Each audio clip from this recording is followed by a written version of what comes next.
Bruce Lee dropped his guard. Not all the way.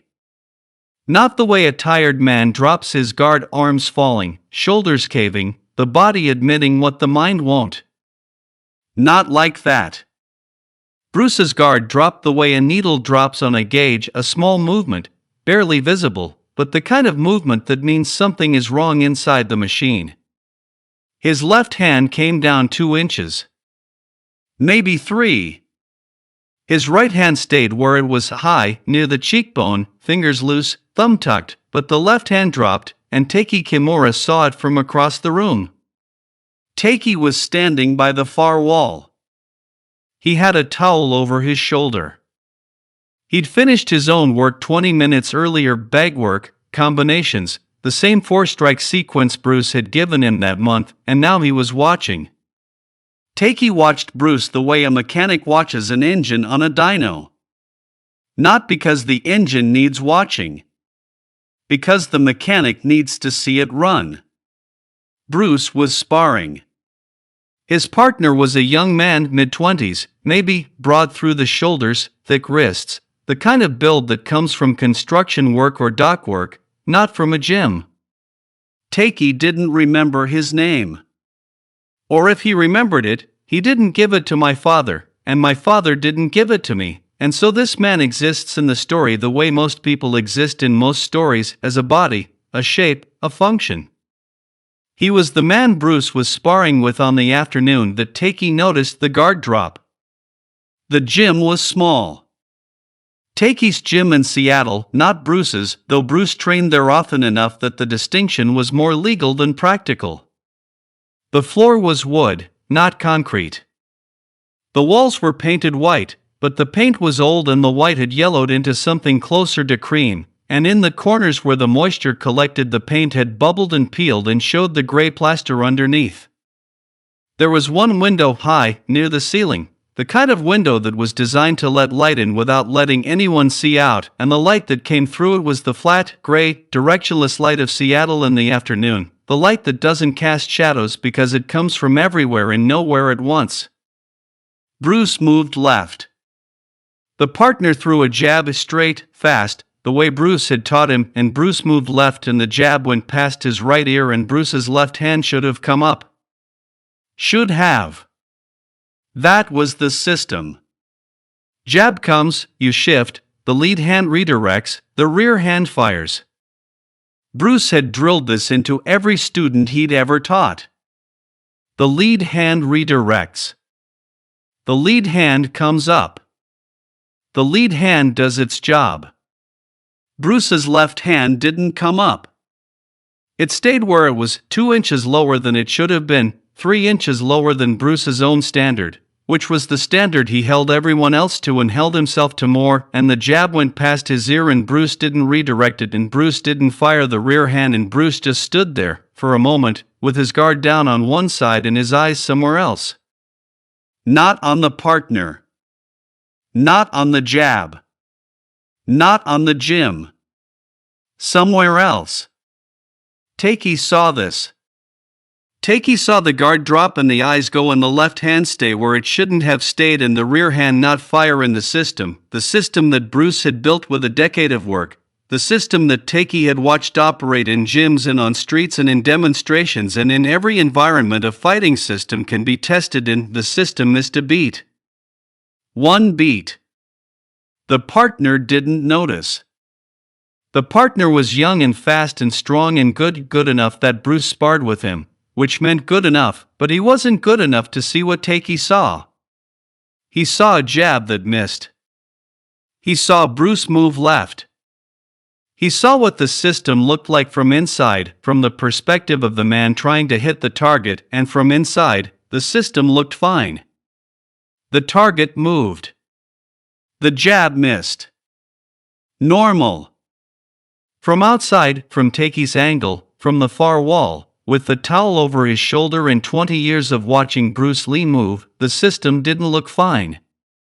The system looked like a car that hesitates at a green light. Not broken. Not stalled. Just late. Just somewhere else for a moment before coming back. Bruce came back. The partner threw a hook, sloppy, wide, the kind of hook that Bruce would normally punish with a straight right down the center, and Bruce came back. His left hand rose. His right hand fired. Not at the partner's jaw. Bruce didn't hit students in sparring, not hard, not to hurt, but at the space next to the partner's jaw, close enough to feel the air, close enough to deliver the message, that was open. The partner stepped back. Bruce reset. Guard up. Both hands. Left hand where it belonged. Right hand where it belonged. Feet right. Hips right. Eyes forward. Normal. But Takei had seen it. Takei had seen the 2 inches. Takei had seen the moment where the system went somewhere else and the left hand dropped and the eyes unfocused and the jab went past without consequence, not because Bruce was too slow to deal with it, not because the partner was too fast, but because Bruce, for one beat, was not in that gym. Bruce was thinking about someone. Takei didn't know this yet. Not in that moment, standing by the wall with the towel on his shoulder and the flat gray Seattle light coming through the high window. In that moment, Takei knew only what he saw, a dropped guard. A missed redirect. A beat of absence in a system that didn't have beats of absence. But Takei was patient. Takei was the most patient man my father ever met, and my father, who spent 30 years working with engines that needed to be coaxed into tolerances measured in thousandths of an inch, knew patience when he saw it. Takei could wait. Takei could watch. Takei could hold a question in his mouth for weeks without asking it, the way a man holds a stone in his pocket without throwing it, not because the stone isn't worth throwing, but because the target hasn't appeared yet. Takei held the question. Bruce sparred for another 20 minutes. The guard didn't drop again. The system ran clean shifts, redirects, counters, the whole architecture operating at the speed and precision that Takei expected and that the partner never fully appreciated, because you can't appreciate a machine when you're inside it, the same way you can't appreciate the engineering of a bridge when you're the river. The partner was the river. Bruce was the bridge. And for 20 minutes the bridge held, perfectly, without a single tremor, without a single sway, as if the 2 inches had never happened. But they had happened.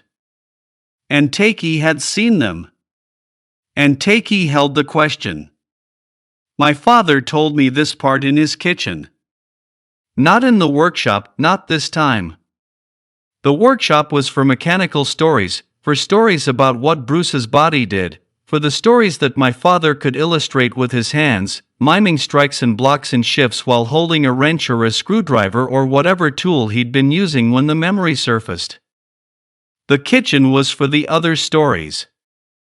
The ones that were about what Bruce's body didn't do. The ones that were about absence. My father was making coffee. Instant. He always made instant coffee, even though my mother had bought him a proper machine twice and both times the machine had ended up on top of the refrigerator, unplugged, accumulating dust, a monument to a gift that understood the wrong thing about the man it was given to. My father didn't want good coffee. He wanted coffee that was ready. The distinction mattered to him. Speed over quality, for this one thing. For everything else in his life, engines, friendships, stories, he chose quality. But coffee was the exception. Coffee was the compromise he made with the morning. He stirred the mug. Metal spoon. The spoon had a bent handle. Someone had used it to pry something, probably my father, probably years ago, probably in a context that had nothing to do with cooking, and the bent handle clinked against the rim of the mug in a pattern that I can still hear when I close my eyes. Clink. Stir. Clink. Stir. Takei told me about a time Bruce's guard dropped, my father said. He didn't look up from the mug. 2 inches. In sparring. His left hand came down 2 inches. Stir. Clink. Takei said it was like watching a light flicker. Like a bulb that's about to go, you see it, and you know it, and then it comes back and you think maybe you imagined it. But you didn't imagine it. The bulb is going. You just saw the first sign. My father picked up the mug. Sipped.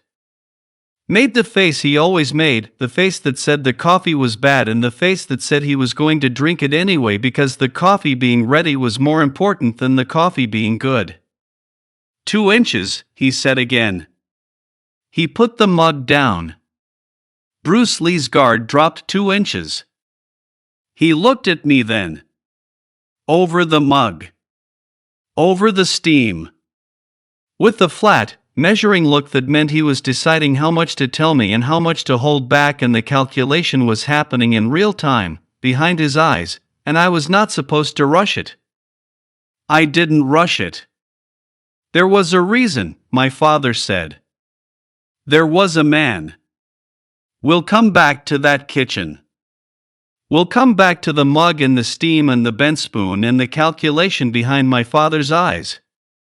But right now there's a gym in Seattle, and a man named Takei Kimura is holding a question he hasn't asked yet, and Bruce Lee is sparring with his guard up, his system running clean, and somewhere inside that system, somewhere behind the perfect mechanics, behind the speed, behind the architecture of defense that Bruce had built with a decade of repetition, there is a dropped guard. 2 inches. And the 2 inches have a name. Takei Kimura did not ask Bruce Lee about the dropped guard that afternoon. He didn't ask the next day, either. Or the day after.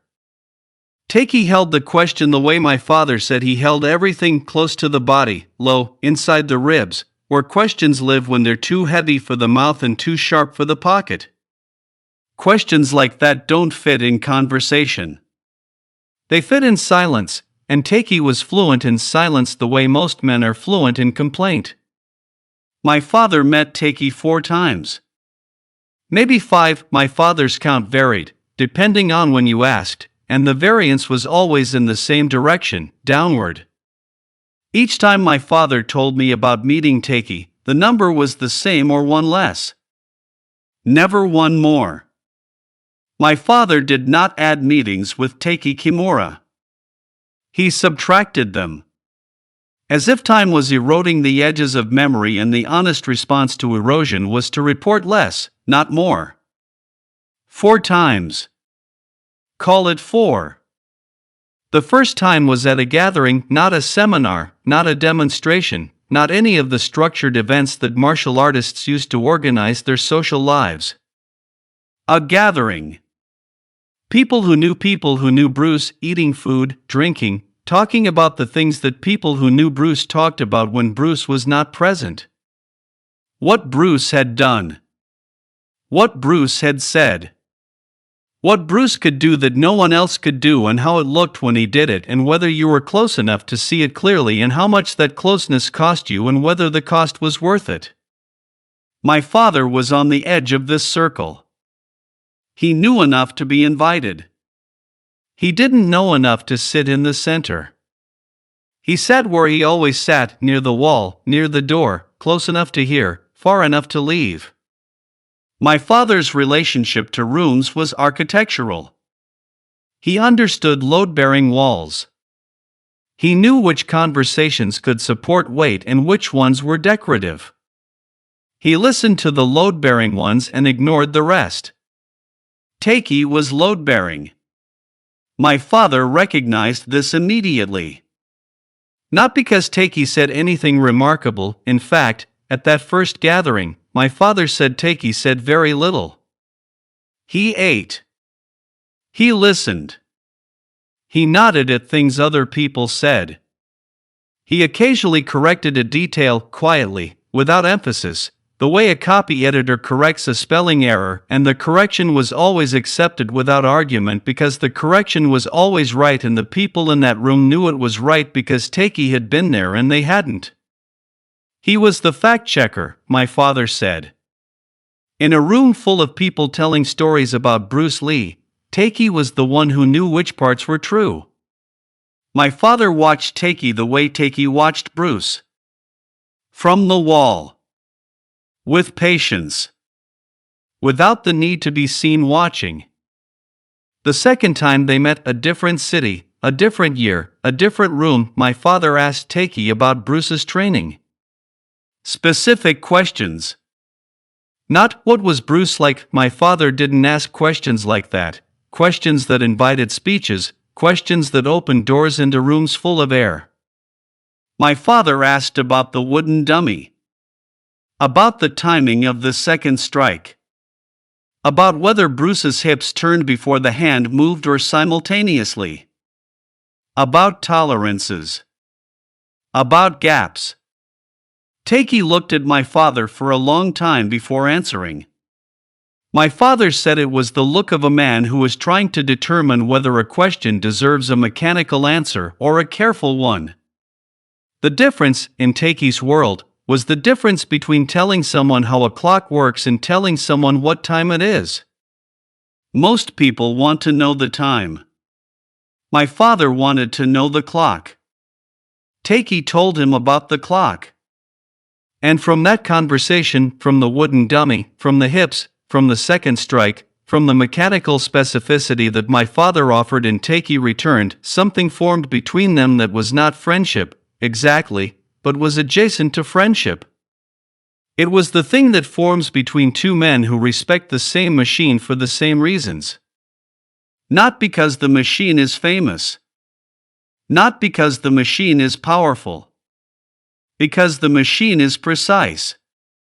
And precision, in both their worlds, Takei's world of martial arts and my father's world of engines, was the highest value. Higher than power. Higher than speed. Higher than fame. Precision was the thing you couldn't fake and couldn't borrow and couldn't buy. You either had it or you earned it or you didn't have it at all. The third time they met, Takei talked more. My father didn't remember the exact context, another gathering, or a visit, or something arranged through someone whose name my father had lost. The context was gone. What remained was the content, Takei talking. Talking about Bruce the way he rarely talked about Bruce, which was in sentences longer than 10 words, in paragraphs instead of fragments, in the continuous, unfragmented speech of a man who has been holding something for a long time and has decided, not impulsively, not carelessly, but with the same deliberation he applied to everything, that the container is trustworthy. My father was the container. Takei talked about Bruce's early years in Seattle. About the garage where they trained. About the students who came and went and the students who stayed, and the difference between the two groups, which was not talent but tolerance for Bruce's speed, for his demands, for his corrections that came faster than most students could process them, for the relentless, exhausting, exhilarating experience of training with a man who was always 2 moves ahead of where you were and expected you to figure out why. Takei talked about Bruce's anger. Not rage. Bruce was not a rager, not a man who lost control, but the sharp, contained, directional anger of a man who had a very clear picture of what was possible and a very low tolerance for people who couldn't see it. Bruce got angry at limitations. Not at people, at the limitations people carried, the ones they'd chosen to carry, the ones they'd been told were permanent and had believed because believing was easier than testing. Takei talked about Bruce's hands. This is the part my father remembered most. Not because it was the most important part of what Takei said, my father wasn't sure what was most important, and he was the kind of man who distrusted superlatives because superlatives required a ranking and rankings required certainty, and certainty, in my father's experience, was the thing that preceded being wrong. But he remembered Bruce's hands because Takei described them in a way that my father, who described things in terms of tools and machines, could feel in his own hands. Small, Takei said. Smaller than mine. And Takey's hands were not large. Takey's hands were the hands of a man who had been a grocer before he was a martial artist, capable, specific, designed for work that required precision more than power. Bruce's hands were smaller than that. But the forearms, Takey said, the forearms were something else. The forearms were the engine. The hands were the output, but the forearms were where the power lived, and the power was disproportionate. Not the way a gorilla's power is disproportionate, massive, obvious, visual. The way an engine's power is disproportionate, hidden, internal, available on demand, invisible until the key is turned and the throttle is opened and the chassis starts to shake. My father understood this. My father understood forearms and engines and the hidden architecture of power. And when Takey said the forearms were the engine, my father wrote it down, not on paper, not in a notebook, but in the place where my father kept the things that mattered, which was the same place Takey kept his questions, low, inside, behind the ribs. The fourth time they met was the kitchen. The kitchen where my father sat across from Takey Kimura and Takey told him about one man, who made Bruce Lee's guard drop 2 inches. The fourth meeting was different from the others. The others had been social, structured by the presence of other people, bounded by arrivals and departures, shaped by the etiquette of groups. The fourth was private. Just Takey and my father. A kitchen. A table. 2 cups, tea for Takey, coffee for my father, instant, always instant. A window with curtains that were half closed, letting in a stripe of light that crossed the table and bisected the space between the 2 men like a boundary that neither of them acknowledged. My father said the kitchen was quiet. Not silent, there was a clock somewhere, ticking, and outside there was traffic, the low rumble of a city being a city, but quiet in the way that a room becomes quiet when 2 people are in it and neither of them is the kind of person who fills quiet with noise. Takey sat with his hands on the table, fingers interlaced, the way he always sat when he was about to say something he had decided to say. My father recognized the posture.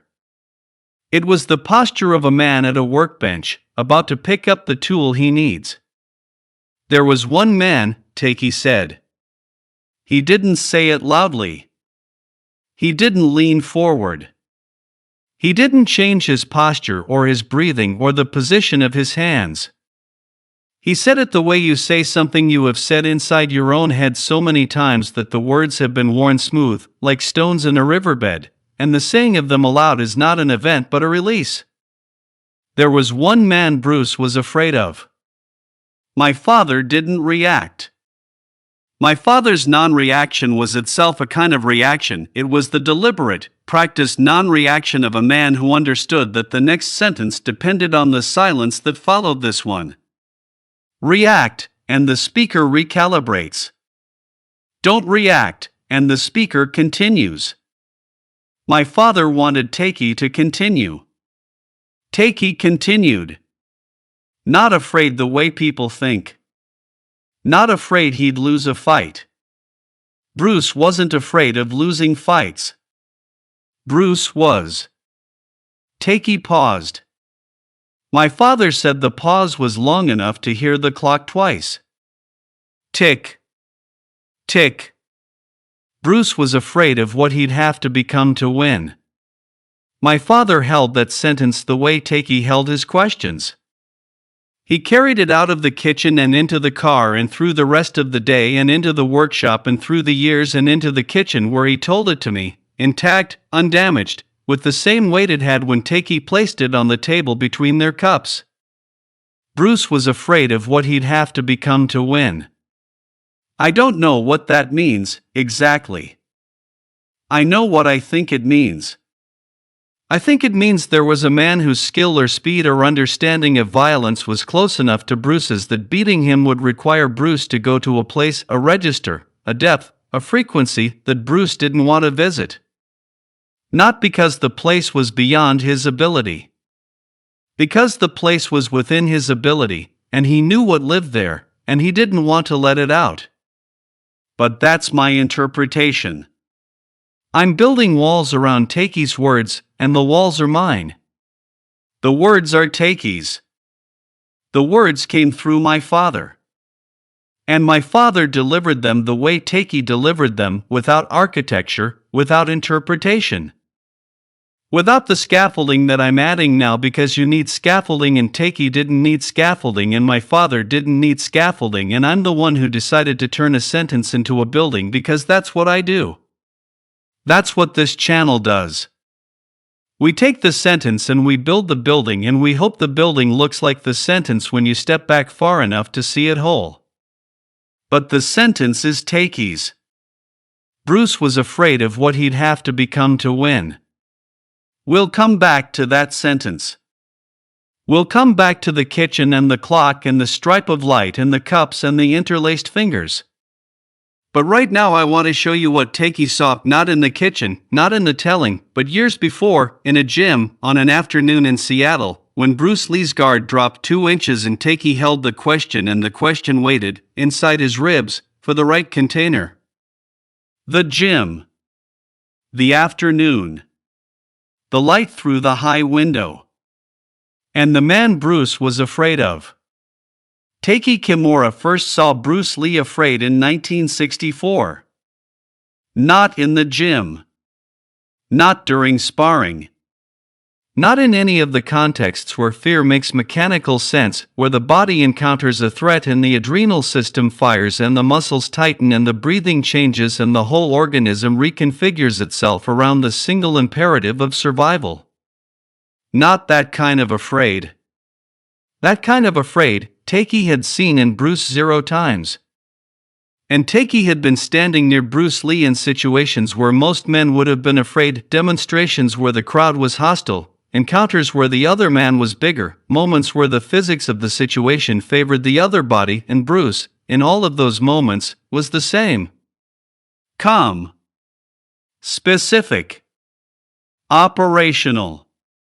The system running at the speed it was designed to run at, neither accelerating nor decelerating, because the system didn't need to accelerate. The system was already fast enough. The system was always fast enough. 1964, a gym in my father wasn't sure where. Takey told him, but the city name didn't survive the chain. What survived was the room, a martial arts school, not Takey's, not Bruce's, someone else's. A school that Bruce visited. Bruce visited many schools in those years, 1963, 1964, 1965, the years when he was still building, still testing, still walking into rooms where men practiced systems that were not his system and watching them work and sometimes showing them what his system could do and sometimes just watching, and the watching was enough. Bruce walked into the school. Takey was with him. They'd driven together. Takey remembered this because the drive was long, more than an hour, and Bruce had talked the entire time. Not about martial arts. About a movie he'd seen. About a scene in the movie where the actor had thrown a punch incorrectly, not the choreography, the mechanics. The actor's elbow was too high. The rotation came from the shoulder instead of the hip. Bruce noticed these things the way a pianist notices a wrong note in a restaurant, not by choice, not by effort, but because the ear is trained and the training is permanent, and the wrong note arrives in the body as a physical sensation, an itch, a wrongness that the body registers before the mind names it. Bruce talked about the elbow for 40 minutes. Takey listened. Takey always listened to Bruce.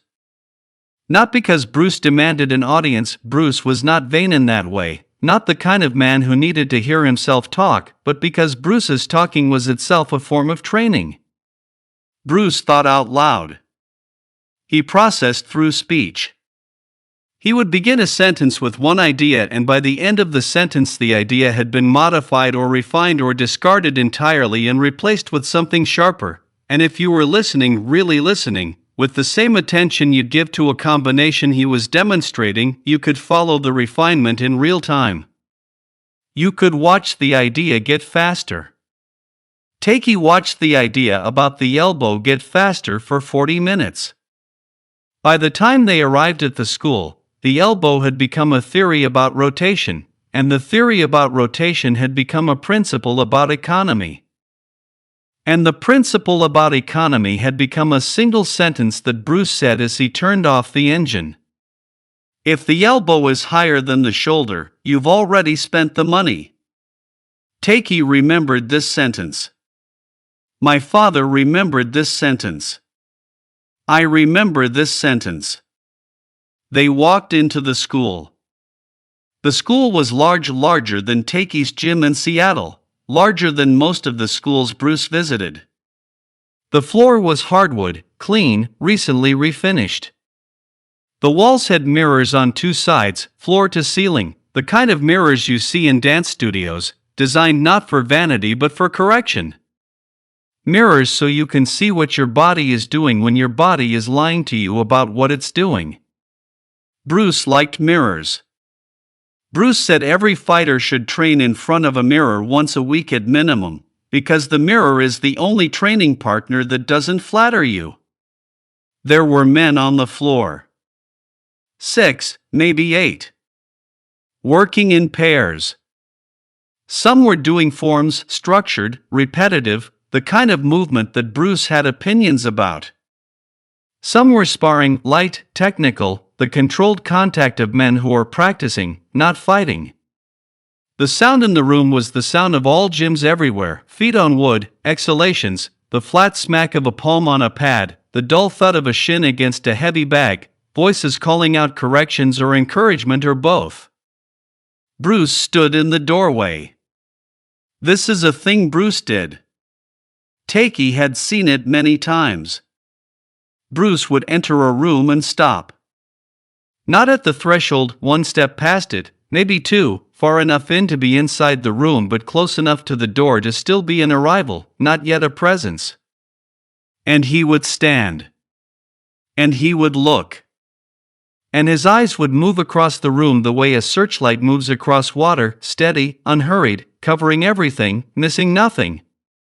Bruce's eyes moved across the room. They stopped. Takei saw them stop.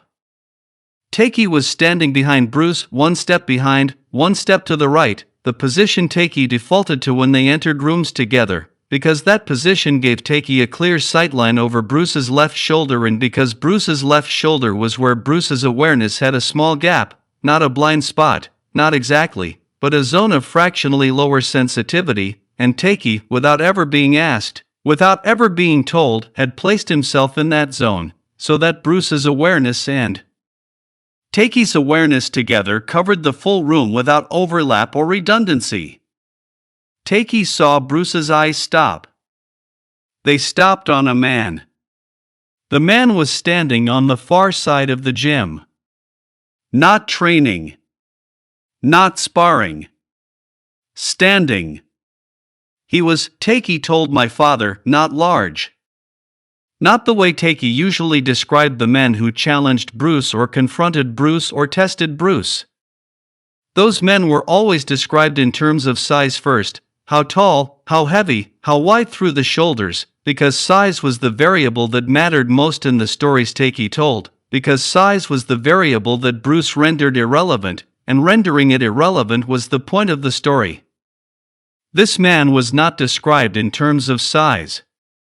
This man was described in terms of stillness. He was standing. That was the first thing Takei noticed. Not standing the way the other men in the gym were standing, in motion, shifting weight, turning to look at the new arrivals, performing the small, continuous adjustments that bodies make when they are in a social space and aware of being observed. This man was standing the way a building stands.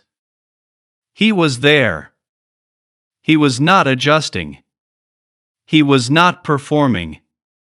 He was occupying a space, and the space was conforming to him, not the other way around. His hands were at his sides. Not in fists. Not open. Just at his sides. The way Bruce's hands were at his sides when Bruce was in what my father called zero, the state where the body is not preparing for anything because the body is prepared for everything, the state where the muscles are neither tense nor slack but at the exact midpoint, the state that costs more energy to maintain than either tension or relaxation because it requires the nervous system to hold every option open simultaneously, like a switchboard with every line live. Bruce was in zero. This man was in zero. Two men in zero, across a gym, with mirrors on two walls and hardwood underfoot and 6 or 8 other men between them who were training and sparring and making the sounds that gyms make, and none of those sounds mattered. None of those men mattered, because the room had reorganized itself around 2 points of stillness and everything else was noise. Bruce didn't move. Takei watched him not move. Takei watched Bruce's shoulders, specifically the trapezius muscles, the ones that run from the base of the skull to the points of the shoulders, the muscles that in Bruce's body were the first to change when the system shifted from one state to another. When Bruce was relaxed, the trapezius was flat, invisible, just anatomy. When Bruce was alert, truly alert, not the performative alertness of a man who wants to look alert, but the internal, structural alertness of a system that has identified a variable it needs to track, the trapezius rose. Slightly. A centimeter, maybe. The way hackles rise on a dog. Not visible to most observers. Visible to Takei. Bruce's trapezius rose. 1 centimeter. Maybe 2. And Bruce stood in the doorway, 1 step inside the room, and looked at the man on the far side of the gym, and the man on the far side of the gym looked back at Bruce, and neither of them moved, and neither of them spoke, and the room continued around them, feet on wood, palms on pads, voices, exhalations, the ordinary sounds of men training, and inside the ordinary sounds there was a silence between 2 bodies that Takei could feel in his chest. Bruce turned to Takei. He didn't speak. He gave Takei a look. Takei described the look to my father, and my father described it to me, and the description lost something in each transfer, it had to, because a look is not a word and a word is not a look, and the conversion from one to the other always leaves a residue, always drops something, the way a translation from one language to another always drops the thing that lives in the grammar and not in the vocabulary. But what survived the transfers was this: the look said not now. Not, I'm afraid. Not, let's leave. Not, that man is dangerous. Just, not now. Bruce turned back to the room. He walked in. He greeted the instructor. He talked. He demonstrated a technique, a trapping sequence, Takei thought, though Takei's memory of the technique was less clear than his memory of the look, because the technique was normal and the look was not. Bruce demonstrated. Men watched. Men tried. Bruce corrected. Bruce showed again. The system operated. The visit was normal. The man on the far side of the gym did not approach Bruce. Bruce did not approach the man. They were in the same room for, Takei estimated, 45 minutes. During those 45 minutes, they did not speak to each other. They did not stand near each other. They did not acknowledge each other in any visible way. But Takei, who was standing by the wall, watching, always watching, saw Bruce know where the man was at every moment. Not looking at him. Bruce didn't look at him again after the doorway. But Bruce knew where he was. Takei could see it in the way Bruce positioned himself in the room. When the man was on the north wall, Bruce gravitated toward the south. When the man moved to the center to watch a demonstration, Bruce shifted to the perimeter. Not dramatically. Not in a way that anyone else in the room would have noticed. In the way that planets orbit, responding to gravity without acknowledging it, curving without deciding to curve, maintaining distance as a function of physics, not choice. Bruce Lee maintained distance. From one man. In one room. For 45 minutes. They left. Bruce drove. Takey sat in the passenger seat. The engine ran. The road moved underneath them. Bruce did not talk about the movie. Bruce did not talk about the elbow. Bruce did not talk about economy or rotation or the price of height. Bruce drove in silence, and the silence was not the comfortable silence of two men who don't need to talk, it was the loaded silence of a man who has something behind his teeth and is holding it there. 12 minutes into the drive, Bruce said, "He's good." 2 words. Flat. No emphasis. The way a man says it's raining, a report on conditions, not an opinion. Takey waited. The road moved. He's very good. 3 words. Same tone. Same flatness. But the addition of very in Bruce's vocabulary, where excess was waste and waste was sin, the addition of very was significant. Bruce did not say very unless the distance between the subject and the adjective required it. Good was a position. Very good was a different position. The distance between the two positions was the distance that mattered. Takey waited. Bruce drove. The road moved. The silence expanded. Takey could hear the engine, a sound that meant nothing to Takey and would have meant everything to my father, who could diagnose an engine by its idle the way a doctor diagnoses a patient by their cough. But Takey was not my father. Takey heard an engine. My father would have heard a story. 14 minutes into the drive, Bruce said, "I'd have to change to beat him." Takey remembered this sentence the way my father remembered sentences. Not by writing them down. By feeling them arrive. By registering the weight of them as they landed, not in the ear but in the chest, behind the ribs, in the place where Takey kept his questions and my father kept his details and Bruce, apparently, kept his fear. I'd have to change to beat him. And then Bruce turned on the radio. And they drove the rest of the way in the noise of a station that played songs neither of them were listening to, and the sentence sat between them on the bench seat of the car, and Takey held it, and the sentence waited. Years later, in my father's kitchen, with the cups and the clock and the stripe of light, Takey told my father about the drive.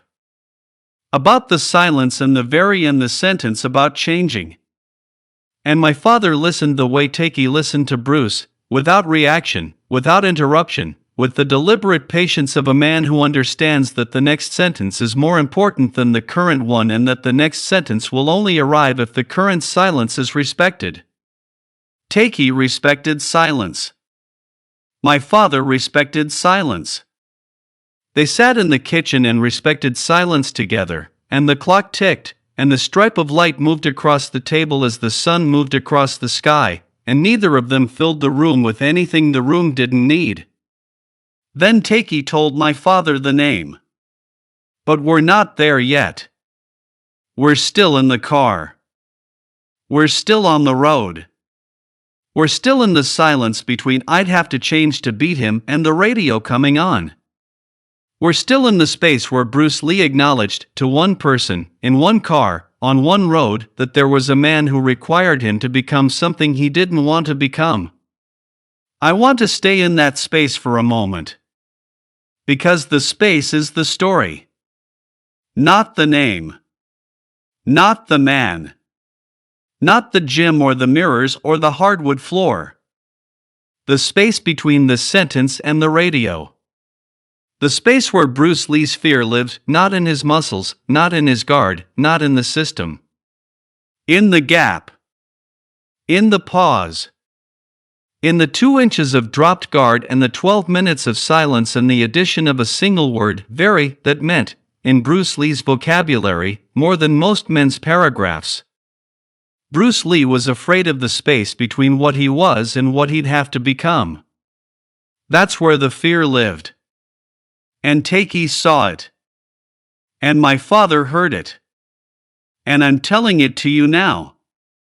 And each telling changes it, the way each river changes the stone, the way each transfer drops something and adds something, and the thing that arrives at the end of the chain is not the thing that began the chain, but it carries the shape of the thing that began the chain, the way a fossil carries the shape of the animal without being the animal. This is a fossil. Takei's memory is the animal. My father's memory is the stone. I'm the one digging. And what I've found so far is a guard that dropped 2 inches and a sentence spoken in a car and a silence that lasted longer than the sentence and a man on the far side of a gym who stood the way a building stands. There's more. There's the gym on a Tuesday. There's what Bruce did differently when the name came into the room. There's the training that Takei watched, not the usual training, not the system running at its normal speed, but the other training, the training that happened after the sentence in the car, the training that looked different because the target was different. And there's the name. The name is coming. But not yet. Not because I'm withholding it, I don't have it. I never had it. My father had it, and my father chose not to give it to me, and Takei gave it to my father, and the chain stops there. The name entered my father's kitchen and never left. It lives in the walls of a room I grew up in, and the walls are not talking. But the story is. The story is talking because the name is not the story. The name is the label on the bottle. The story is the liquid inside. And the liquid is fear, Bruce Lee's fear, and the fear is specific and physical and observable, and Takei observed it, and my father heard the observation, and I'm giving you the observation now. The name is a closed door. The observation is the room. Let me show you the room. Bruce changed his training. Not all of it. Not the foundation, the daily work, the stretches, the wooden dummy, the bag, the combinations that were as much a part of Bruce's day as breathing was a part of Bruce's day, the training that existed not because Bruce chose to do it each morning but because the choice had been made years ago, and now the choice was simply a fact, like gravity, like the direction of the sun. That training didn't change. That training was permanent.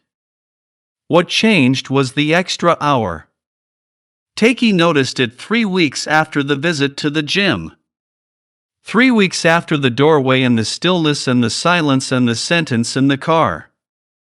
Bruce came to Takei's gym, the small gym in Seattle, the one with the wooden floor and the yellowed paint and the high window, and Bruce trained, and the training was normal, the system running at full capacity, everything where it should be, guard up, hands right, feet right. Normal. And then, when the other students left, when the gym emptied and the bags stopped swinging and the last man walked out and closed the door and the room was just Bruce and Takei and the dust and the shaft of light from the high window, Bruce kept going. 1 more hour. But the hour was different. In the regular training, Bruce worked on everything. Speed. Timing. Power. Angle. Defense. Offense. The whole system, every component, maintained and tested and refined, the way my father maintained an engine, checking every system, testing every tolerance, because a machine is only as strong as its weakest component, and the weakest component is the one you stop testing. In the extra hour, Bruce worked on one thing. Distance. Not footwork, though footwork was part of it. Not range, though range was part of it. Distance. The specific, exact, measurable space between two bodies. The space that determines what is possible and what is not possible. The space that my father explained to me once, using 2 wrenches on a workbench, controls the entire fight without throwing a single technique. Think about it, my father said.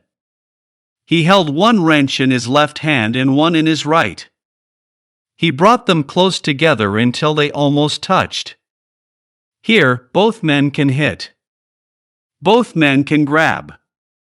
Both men can throw. Everything is open. It's mutual. It's chaos. He moved the wrenches apart. 6 inches. A foot.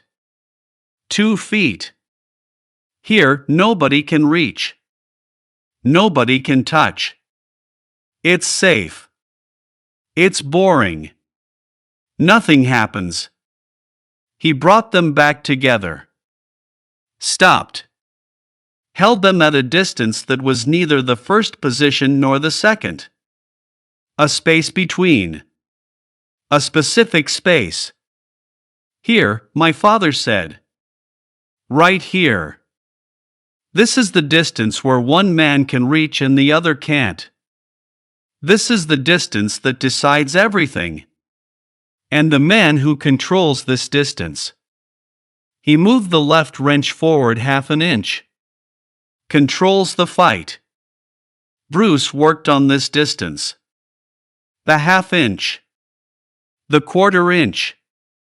The exact, precise, calibrated space where Bruce could reach and the other man could not. Not the other man in front of him, not Takey, who served as the training partner for the extra hour, holding pads, standing still, moving when Bruce told him to move, stopping when Bruce told him to stop. Not Takey. The other man. The one on the far side of the gym. The one who stood like a building. The one whose name Takey would say in a kitchen years later and my father would carry out of the room and never say again. Bruce was training for that man. Takey knew it. He didn't ask. He didn't need to ask. The training was the answer. The training told Takey everything the silence in the car had not told him. It told him that the sentence was not a passing thought, not a remark, not the kind of thing a man says and then discards the way you discard a comment about weather. The sentence was a diagnosis. And the extra hour was the treatment. Bruce would stand in the center of the gym. Takey would stand across from him, 3 feet, 4 feet, 5 feet, the distance varying according to Bruce's instructions. And Bruce would move. Not forward. Not backward. Lateral. Left. Right. Left. Right. Not the lateral movement of a boxer, the side-to-side shuffle that creates angles and opens the opponent's center line. This was different. This was, Takey described it to my father, and my father described it to me like watching a man draw a circle around another man without moving closer and without moving farther away. The distance stayed the same. The angle changed. Bruce circled. And then, without warning, without telegraph, without any of the preparatory movements that the body normally makes before it attacks, Bruce would close the distance. Not all of it. A specific amount. Enough to reach. Not enough to be reached. The 1/2 inch. Takey felt it. When Bruce closed the distance, Takey could feel the air change, the displacement of a body that was suddenly closer than it had been, the pressure wave that even a small body creates when it moves fast enough, the way you can feel a car pass you on a highway even with your eyes closed. Takey felt Bruce arrive at the 1/2 inch. And in the same moment, the same fraction of a second, Bruce's hands were in position. Not hitting. Not striking. In position. Ready. Available. The switchboard with every line live. And then Bruce would step back. Reset. The distance would return.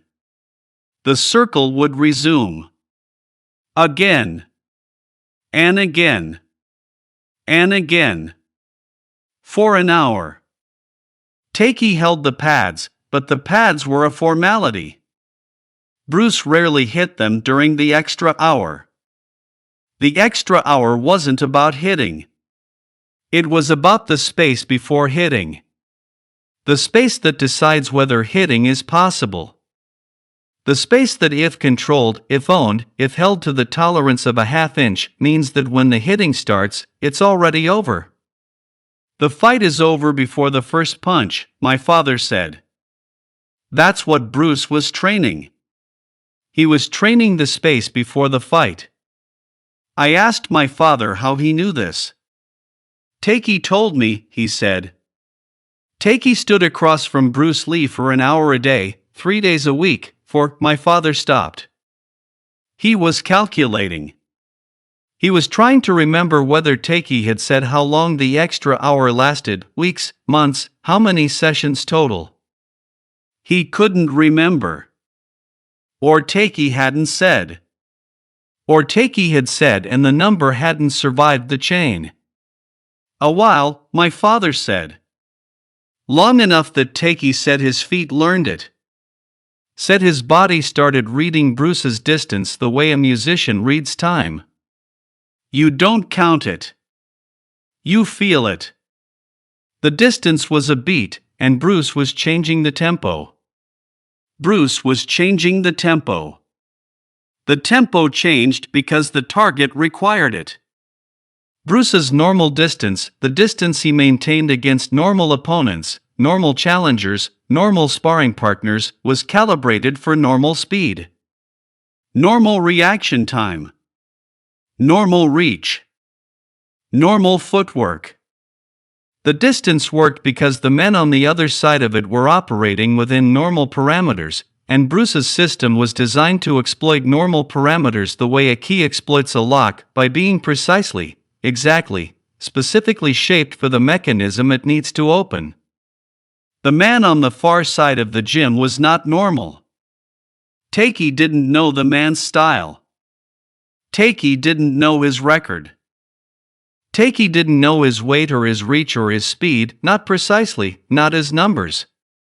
Takey knew what he had seen, a man who stood in zero.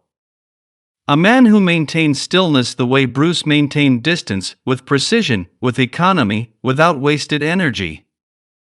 A man whose body, standing motionless on the far side of a gym, communicated to Takey's trained eye the same thing that Bruce's body communicated when it was in motion. This system is operational. 2 operational systems. 1 gym. No contact. And Bruce, 3 weeks later, training the half-inch. Training the space that exists between I can reach and he can reach. Training to make that space smaller, not by moving faster, which was Bruce's normal answer to most problems, but by moving more precisely. By arriving at the exact point where his reach began and the other man's reach ended, and holding that point, owning that point, living on that line the way a tightrope walker lives on the rope, not by balance, not by courage, but by calibration. By the body knowing, at a level below thought, below decision, below consciousness, exactly where the edge is. Bruce trained the edge. For the man whose name lived in Takey's mouth and would later live in my father's kitchen and would never live anywhere else. The extra hour had a quality that Takey described to my father and my father passed to me, and I'll try to pass to you, though each transfer costs something, and what I'm about to say is 3 transfers from the source, and the source was Takey's body, which was standing in the gym, which was feeling Bruce's distance change, and bodies are poor transmitters of experience, they keep most of it for themselves. The quality was silence. Not the silence of the gym was not silent, there was the sound of feet on wood and breathing and the occasional instruction from Bruce, clipped, short, 3 words or fewer, closer. Again. Hold. The silence Takey described was the silence of the training itself. The absence of something. In normal training, there was sound, the sound of impact, of fist on pad, of foot on bag, of body against body, of the system operating at full power and the power producing noise, because power always produces noise, the way engines produce noise, the way rivers produce noise, the way anything that moves with force through a resistant medium produces noise. Normal training was loud. Normal training was the sound of a man who was fast and strong and precise, doing fast, strong, precise things to targets that absorb the force and report the impact in decibels. The extra hour had no sound. Because the extra hour had no impact. Bruce didn't hit. Bruce didn't strike. Bruce arrived at the distance and held it and reset. Arrived and held and reset. Arrived and held and reset. The system operating at full capacity, the body moving at full speed, the precision dialed to its highest setting, and no contact. No sound. No impact. The training was the approach. The training was the space. The training was the half-inch where Bruce's fist could reach and the other man's fist could not. Everything up to the punch. Nothing beyond it. Like watching a man practice drawing a gun, my father said. He draws.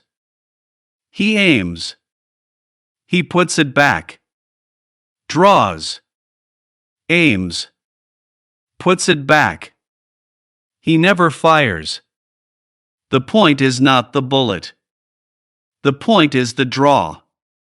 The point is the draw. Bruce drew for an hour. 3 days a week. For a man who stood like a building on the far side of a gym and whose name Takey held in his mouth the way a man holds a stone in his pocket. The point was never the bullet. The point was the certainty, the absolute, calibrated, machine-to-tolerance certainty that if Bruce ever needed to fire, the draw would be fast enough. And the certainty was necessary because the man on the far side of the gym had his own draw. And his draw was fast. And Bruce knew it was fast. And very good in the car, on the road, in the silence, meant that the other man's draw was close enough to Bruce's that the half-inch was the only advantage.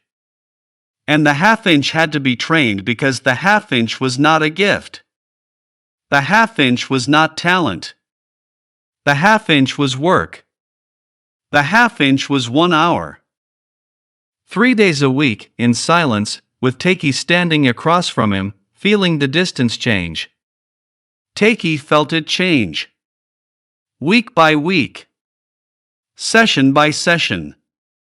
Takey felt Bruce's arrival at the distance get faster, not dramatically, not in the way that an observer would notice, but in the way that the target notices. The way the pad notices. The way the body on the other side of the distance registers the arrival not as movement but as pressure, a sudden, immediate presence that was not there and then was there, and the transition between not there and there got shorter. Got tighter. Got closer to instantaneous. Bruce compressed the transition. That was the training. That was the extra hour. That was the fear, not the paralyzing fear, not the retreating fear, not the fear that makes a man smaller. The fear that makes a man more precise. The fear that takes the system that is already fast, already powerful, already operational, and makes it silent. Bruce Lee trained in silence for a man whose name I do not know. And the silence was the answer to the fear. And the fear was the fuel for the silence. And the half-inch, the tiny, invisible, unmeasurable space between I can reach and he can reach, was the line that Bruce drew around himself, in a gym in Seattle, on Tuesdays and Thursdays and one other day that Takey couldn't remember, with Takey standing across from him, holding pads he never hit. 1 hour. No contact. No sound. The most dangerous training Takey ever saw. Bruce Lee changed when the name came into the room. Not the room literally, not the gym in Seattle, not Takey's gym, not the school where Bruce had seen the man standing on the far side. Any room. A kitchen. A car. A conversation. When the topic shifted, when someone mentioned the man, or mentioned a style associated with the man, or mentioned a city associated with the man, or mentioned any of the threads that, when pulled, would lead back to the man the way all roads in a small country lead back to the capital, Bruce changed. Takey described the change to my father in the kitchen. My father described the change to me in the workshop. I'm describing the change to you now, and the change is this. Bruce got quieter. Not silent.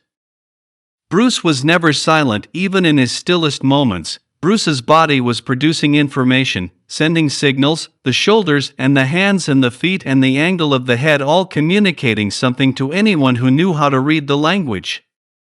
Bruce in a chair was louder than most men in a ring. Bruce chewing food was more expressive than most men giving speeches. Bruce's body did not know how to be silent because Bruce's body was a broadcasting system and the system was always on. But the volume dropped. Takei said it was like watching someone turn a dial. Not the off switch, the volume. The system still running, the broadcast still active, but the output reduced. The gestures got smaller. The voice got lower. The range of motion, the physical space that Bruce's body occupied in conversation, the way his hands moved when he talked, the way his shoulders shifted when he made a point, the way his whole body leaned into a sentence, the way a car leans into a curve, the range of motion contracted. Bruce got smaller. Not physically, Bruce was always the same size, 5 feet 7 inches, 135 to 140 pounds depending on the year and the training and whether he was cutting weight for a film or building mass for a demonstration. Physically constant. But spatially, the amount of room Bruce took up, the amount of air he displaced, the amount of attention his body demanded from the room, spatially, Bruce contracted. He took up less space when the name was nearby. Takei noticed this over months. Not weeks, months. Because the name didn't come up often. Bruce didn't bring it up. Takei didn't bring it up. The name arrived the way weather arrives, unpredictably, from outside, carried by someone else's conversation or someone else's letter or someone else's question about a tournament or a school or a system that Bruce had an opinion about, and the opinion required the name and the name changed the room. Takei built a catalog. Not on paper. Takei was not a man who wrote things down. Takei's catalog was the same as my father's, internal, structural, a filing system built inside the ribs, organized not by date or subject but by weight. The heaviest things at the bottom. The lightest at the top. The name was heavy.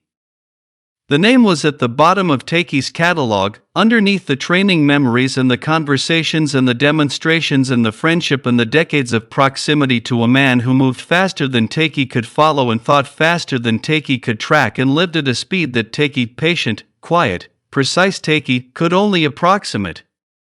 The catalog had entries. Each entry was a moment when the name came into the room and Bruce changed. Entry 1, a dinner. Seattle, mid-1960s. 4 or 5 people at the table, Takei, Bruce, 2 others whose names didn't survive the chain, and a woman who may have been someone's wife or someone's student or someone's friend, the specificity lost to time and transfer. The conversation was about tournaments. About who had competed. About who had won. About who was good and who was not good and the difference between the two and how you could tell, not from the trophies, which Bruce regarded with the same indifference he regarded most formal recognition, but from the body. From the way a man stood. From the way a man entered a room. Someone mentioned the man. Not by name, Takei couldn't remember whether the name was spoken or whether it was the style of the school or the association. Something was mentioned that was connected to the man, and the connection was specific enough that Bruce registered it, and the registration was visible to Takei. Bruce's chopsticks stopped. Not dramatically. Not the way a man freezes when he hears bad news, the full body lock, the cessation of all movement, the animal response to threat. Not like that. Bruce's chopsticks stopped the way a clock stops when the battery dies, quietly, without announcement, the movement simply ceasing. One moment the chopsticks were moving, picking up a piece of something, carrying it toward Bruce's mouth, the routine mechanics of eating, and the next moment they were still held in the air, between the plate and the mouth, in the space where the name lived. 2 seconds. Maybe 3. And then Bruce put the food in his mouth. Chewed. Swallowed. The chopsticks resumed. The meal continued. But the volume had dropped. The gestures were smaller. The voice, when Bruce spoke next, was lower. Not deeper, lower. The difference, my father said, is that deeper is about pitch and lower is about power. Bruce's voice kept its pitch. It lost its power. The engine was running at the same RPM. The throttle was closed. Takei filed the entry. Entry 2, a training session. Takei's gym. Not the extra hour, the regular session, with students present, 6 or 7 men on the floor, Bruce moving between them, correcting, demonstrating, the teacher mode that Bruce occupied as naturally as he occupied the fighter mode. The mode where Bruce's voice was louder, his gestures bigger, his body expanded to fill the room because the room needed filling and Bruce was the man who filled it. A student asked a question. The question was about a block. About the angle of the forearm in a specific defensive position. The student had seen the position used in a different style, a style associated with the man, and wanted to know whether Bruce's version was better. The student didn't mention the man by name. The student mentioned the style. The style was enough. Bruce stopped demonstrating. He was in mid-movement, his left arm extended, his right hand on a student's wrist, showing the angle, showing where the forearm should be and where it shouldn't be in the half degree of rotation that separated correct from almost correct and why almost correct was the same as wrong. Bruce stopped. His left arm came down. His right hand released the student's wrist. Different problem, Bruce said. 2 words. Flat. The same flatness Takei had heard in the car, on the road, when Bruce said he's good. The flatness that meant the subject was heavy and Bruce was carrying it low. Behind the ribs, and the carrying was costing energy and the energy was being diverted from the voice. The student waited. The other students waited. The room waited.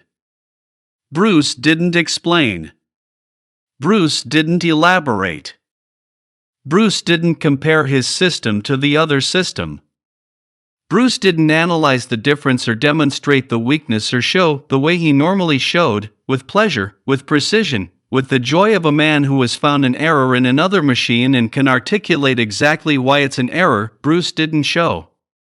Different problem, he said again. And moved on. And the session continued. And the volume was lower for the rest of the hour. Takei filed the entry. Entry 3, a phone call. Takei was at Bruce's house, the house in Los Angeles, later years, the years when the channel of communication between Bruce and Takei was longer because the geography was greater but the frequency was maintained because some frequencies are not governed by distance. Takei was in the living room. Bruce was in the kitchen. The phone rang. Bruce answered.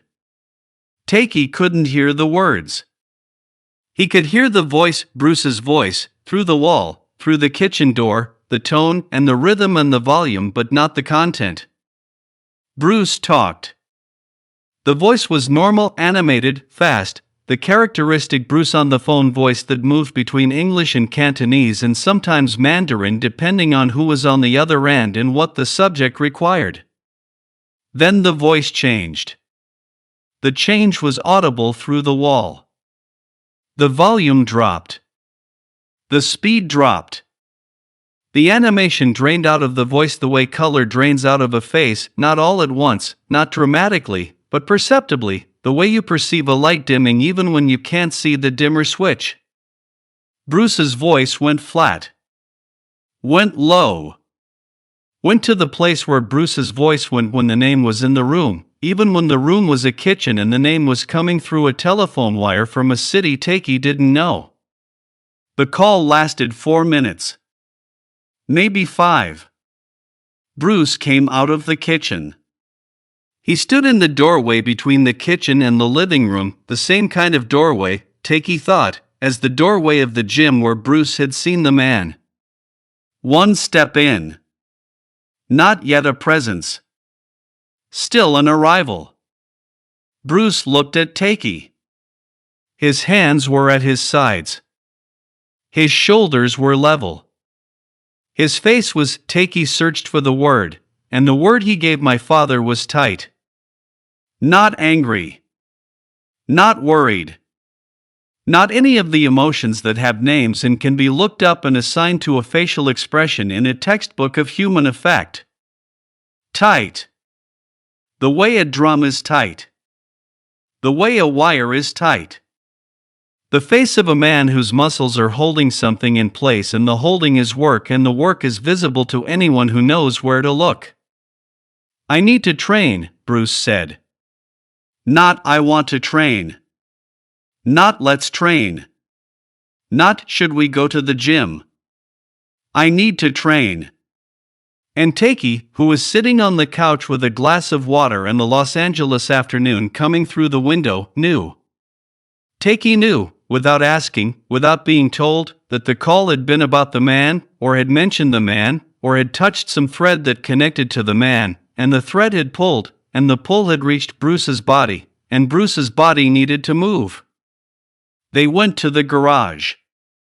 Bruce's garage, the one he'd converted into a training space, the one with the heavy bag and the wooden dummy and the mirrors and the floor that was concrete, not wood. Concrete. My father remembered this detail. Takey specified, concrete. Not the warm, forgiving surface of a gym floor. The hard, permanent, unforgiving surface of a garage. The floor that tells you when you fall. The floor that doesn't absorb impact, it returns it. Bruce trained. Not the extra hour. Not the silent distance work. Not the half-inch calibration. This was different. This was the opposite. This was Bruce at full volume, full power, full speed, hitting the bag so hard that the chain swung and the ceiling mount creaked, and the sound was not the flat, controlled smack of technique but the deep, structural thud of force, real force, the force that comes from the hips and the back and the legs and the whole body, converting mass into velocity and velocity into impact and impact into noise. Takey stood by the wall. He didn't hold pads. Bruce didn't ask him to. This was not a training session. This was not practice. This was. Takey described it to my father, and my father, after a long pause, described it to me. Bruce Lee emptying himself of something. Not anger. Takey was specific about this. My father repeated the specificity, not anger. Bruce hit the bag the way a man empties a container, not because the container offends him, not because the container has done something wrong, but because the container is full and the contents need to go somewhere, and the bag is the somewhere. The bag receives. The bag absorbs.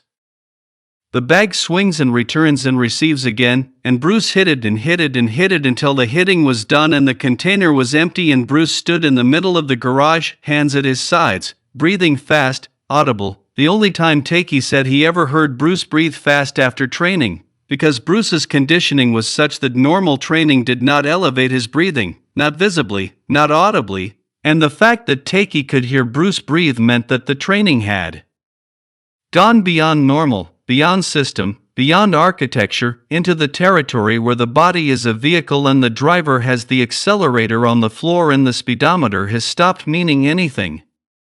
Bruce stood. Breathed. The bag swung. Slowed. Stopped. Thank you, Bruce said. To Takei, who had done nothing, who had held no pads, who had stood by the wall and watched. Thank you for watching, for being in the room, for being the man who saw the guard drop and held the question and didn't ask, for being the container's witness. Takei nodded. Bruce went inside. Takei heard water running, the sound of a glass being filled, the sound of a man standing in a kitchen drinking water, with the telephone that had delivered the name still sitting on the counter, silent now, the wire carrying nothing. Takei filed the entry. 3 entries. 3 moments. Chopsticks stopping. A block not explained. A bag hit until the breathing was audible. 3 data points on a graph that, when connected, drew a line, and the line pointed at one man, and the man had a name, and the name lived in Takei's mouth the way a stone lives in a pocket, and the stone was heavy, and Takei carried it for years before he placed it on my father's kitchen table. Years. The patience of that carrying. The discipline of it. The silence of it. Takei Kimura held Bruce Lee's secret the way Bruce Lee held his guard up, steady, protective. Not because the secret was dangerous. Because the secret was Bruce's. And Bruce's things were Bruce's things, and Takei was not the kind of man who opened other people's containers. But Takei told my father. And the question I never asked my father, the question I should have asked and didn't, the question that I'm asking now into the silence of a room where my father is not present to answer is, why? Why did Takei tell my father? What was it about my father, about the workshop and the instant coffee and the bent spoon and the patience, what was it about my father that made Takei decide the container was trustworthy? I don't have the answer. I have a guess. The guess is that my father asked the right question. Or didn't ask it. Or asked it by not asking it. By sitting in the kitchen with the tea and the coffee and the stripe of light and not filling the silence with noise. By being, in Takei's presence, the same kind of container that Takei was in Bruce's presence, empty, available, load-bearing. My father was the wall that Takei could lean against. And Takei leaned. And the name came out. But we're not there yet. We're 1 chapter away. We're in the space between the catalog and the kitchen. Between the entries and the telling. Between the bag swinging in the garage and the cups on the table and the clock ticking and Takei's hands interlaced and my father's non-reaction and the sentence that Takei said, the sentence that I've already given you, the sentence that came from the car and the road and the silence. Bruce was afraid of what he'd have to become to win. The sentence is a doorway. On the other side of the doorway is a room. In the room is a conversation between 2 men. One of them will say a name. The other will carry it out and never say it again. We're walking toward that room now. The conversation happened after training.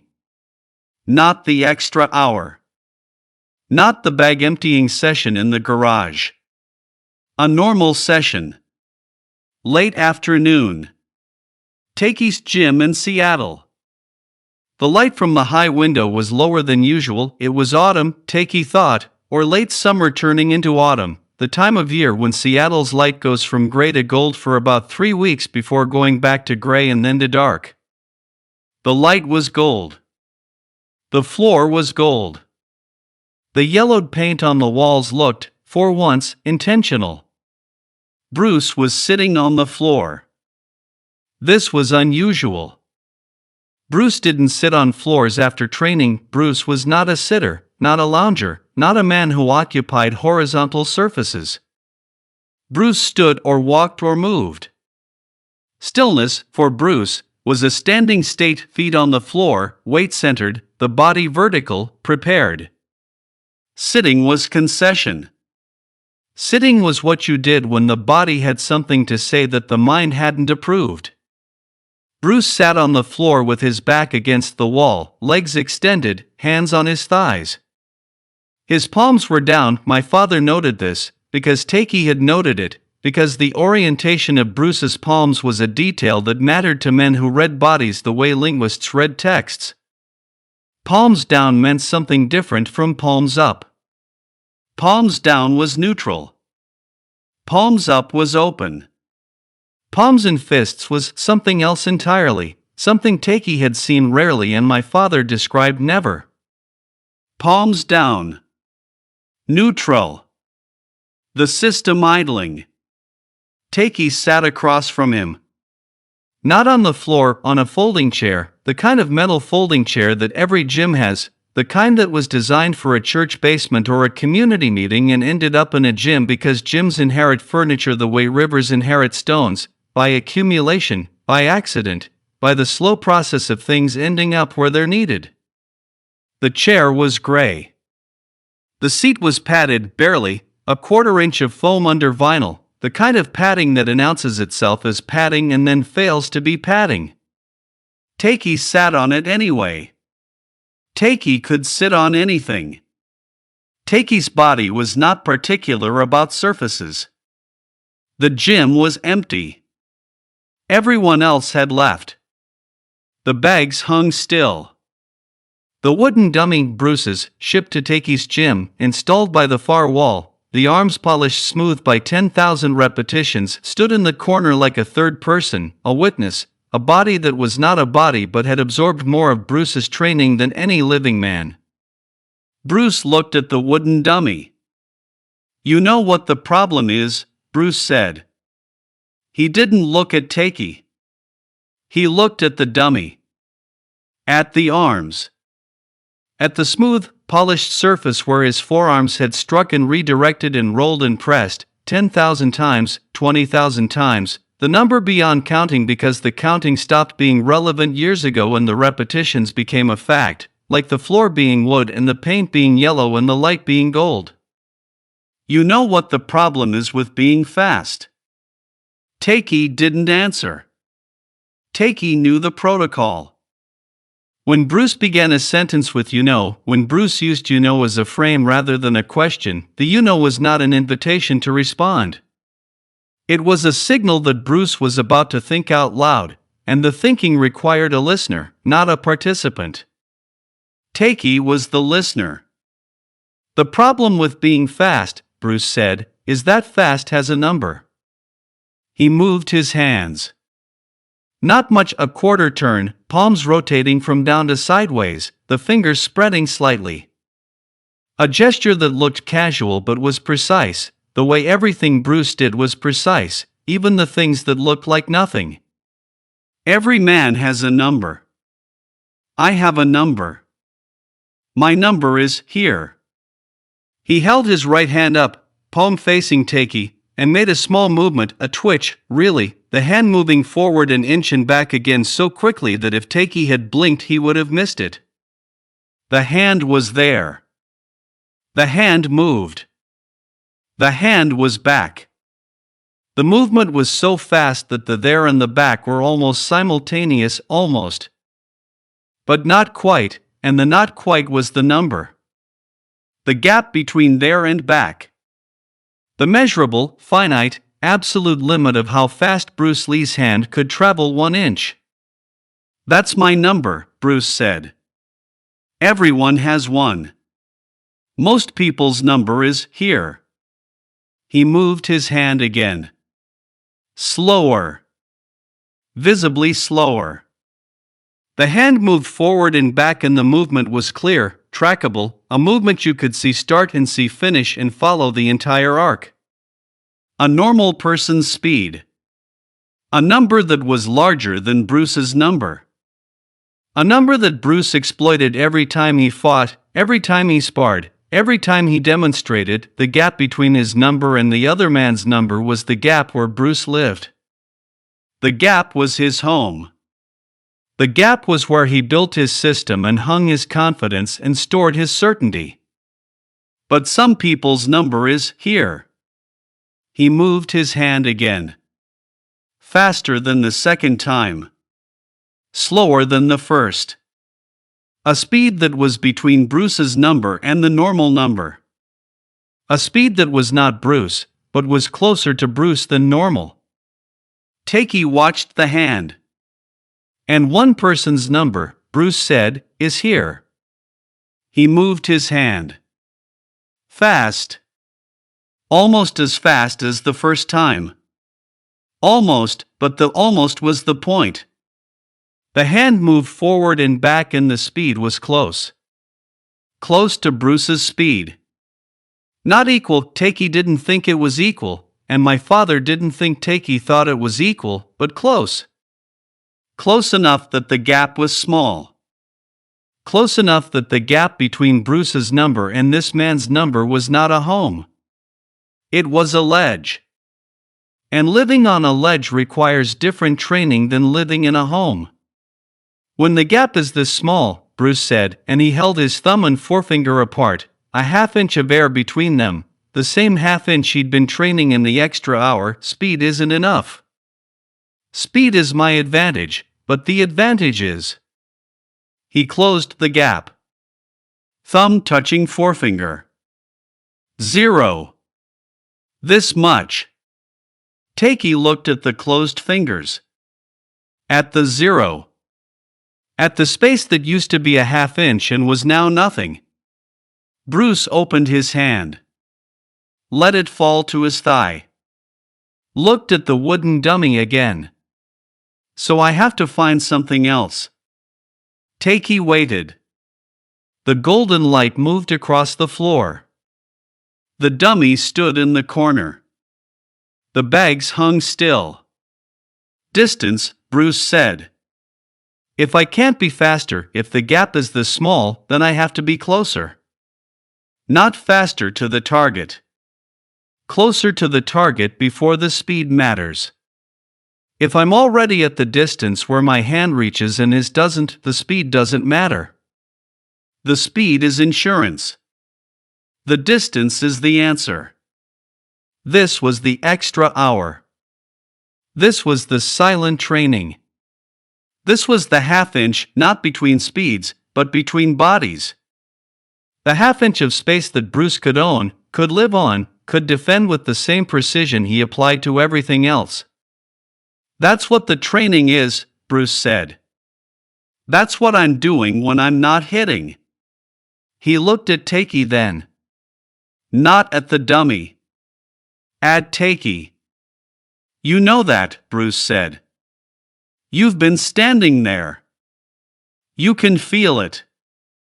Takei nodded. One nod. Small. The nod of a man who has been given confirmation of something he already knew but needed to hear, the way a mechanic needs to hear the engine confirm what his hands already told him. Bruce looked back at the dummy. The problem, he said, is that distance is a shared space. He paused. The light moved. The clock, if there was a clock, and there must have been, because all of Takei's stories had clocks, because Takei measured time the way Bruce measured distance, the clock ticked. I can own the distance. I can control it. I can live there. But the other man is also living there. And if his distance work is good, if he understands the space the way I understand the space, then we're both on the ledge. And the ledge is narrow. And one of us will have to step off. Bruce closed his eyes. This was, Takei told my father, the rarest thing. Bruce Lee closing his eyes. Not in meditation, not in rest, not in sleep. In conversation. In a gym. With the golden light and the wooden dummy and Takei sitting across from him on a gray folding chair. Bruce closed his eyes and the closing was not relaxation but concentration, the face of a man who was looking at something inside and the something is more detailed than anything outside. If I step off the ledge, Bruce said, eyes closed, I have to go somewhere I don't want to go. Takei waited. I can go there. I know I can go there. The question isn't whether I can. The question is whether I should. Eyes closed. Hands on thighs. Palms down. The system not idling now, the system engaged, but turned inward, the broadcast directed at an internal audience, the room receiving only the overflow. Because if I go there, if I go to the place where the gap is zero and the distance is zero and the speed doesn't matter and the only thing that matters is who is willing to go deeper, then I'm not fighting him. I'm fighting the thing that lives at the bottom. And the thing that lives at the bottom doesn't care about the other man. The thing that lives at the bottom doesn't care about anyone. The thing at the bottom is just force. And force without care is. Bruce opened his eyes. He looked at Takei. Something I built my system to avoid. The sentence landed in the room the way a stone lands in water. Not with a crash. With a displacement. The air moved. The silence shifted. Something was different in the gym after Bruce said those words. The light was the same, the floor was the same, the dummy was the same, but the room was different because the room now contained a confession, and confessions change rooms the way weather changes landscapes. Bruce Lee built his system to avoid the bottom. The system, the speed, the precision, the distance control, the half-inch, the economy of motion, the intercepting fist, the whole architecture of Jeet Kune Do was not just an offensive strategy. It was a containment strategy. It was designed to win fights at the highest possible register, the register of skill, of speed, of technique, of intelligence, so that Bruce would never have to descend to the lowest register. The register of pure force. The register where the body stops being a tool and becomes a weapon and the weapon doesn't have an off switch. Bruce built the system to keep himself away from the bottom. And the man, the one man, was the one who could pull him there. Not because the man was better. Not because the man was stronger. Not because the man could beat Bruce at the high register. Because the man's number was close enough to Bruce's number that the high register wouldn't work. The gap was too small. The ledge was too narrow. And if the high register failed, if the speed wasn't enough, if the distance wasn't enough, if the half-inch closed, then the only option was the bottom. And the bottom was the thing Bruce had built his entire system to avoid. Bruce was afraid of what he'd have to become to win. Not what he'd have to learn. Not what he'd have to train. What he'd have to become. The verb is become. The transformation is the fear. Not the man. Not the fight. The becoming. I understand this now, sitting in a room where my father is not present and Takei is not present and Bruce is not present and the only thing present is the chain of telling, Takei to my father to me to you, and each link in the chain has carried the sentence and the sentence has survived because sentences survive when they're heavy, when they displace air, when they change rooms. This sentence changed every room it entered. Takei's gym. My father's kitchen. My recording room. Your room. The room you're in right now. The sentence is in your room now, and your room is slightly different than it was before you heard it, and the difference is small, 2 inches, maybe the same 2 inches that Bruce's guard dropped, but the difference is real. Bruce sat on the floor of Takei's gym, in the golden light, with his eyes open now, looking at the wooden dummy, looking at the thing he'd built, looking at the system that was designed to keep him at the top of the register, and he knew and Takei knew, and now you know, that there was one man who could pull him to the bottom. And Bruce was afraid of the bottom. Not of the man. Of the bottom. The conversation ended the way conversations between Bruce and Takei ended, not with a period but with a change of subject. Bruce stood up. The sitting was over. The confession was over. The gold light was fading into the gray that would become dark, and the gym needed closing and the dummy needed covering and the bags needed checking and the small, daily, practical work of maintaining a space needed doing, and Bruce did it. He checked the bag chains. He wiped down the dummy. He turned off the light over the mirror. He picked up a towel that someone had left on the floor and folded it, not carelessly, not the way most people fold towels, but precisely, edges aligned, the fold sharp, the towel becoming a rectangle that looked like it had been folded by a machine. Bruce folded towels the way he threw punches, with economy, with precision, with the absolute minimum number of movements required to achieve the desired result. Takei watched him fold the towel. He folded the towel, Takei told my father, and I knew the conversation was over. The towel was the period. The towel was the signal that Bruce had returned from the bottom, from the conversation about the bottom, to the surface, to the practical, to the physical, to the world of bags and chains and dummies and towels. The world where the system operated and the distance was controlled and the half-inch was a fact, not a fear. Bruce put the towel on the shelf. "Tomorrow," he said.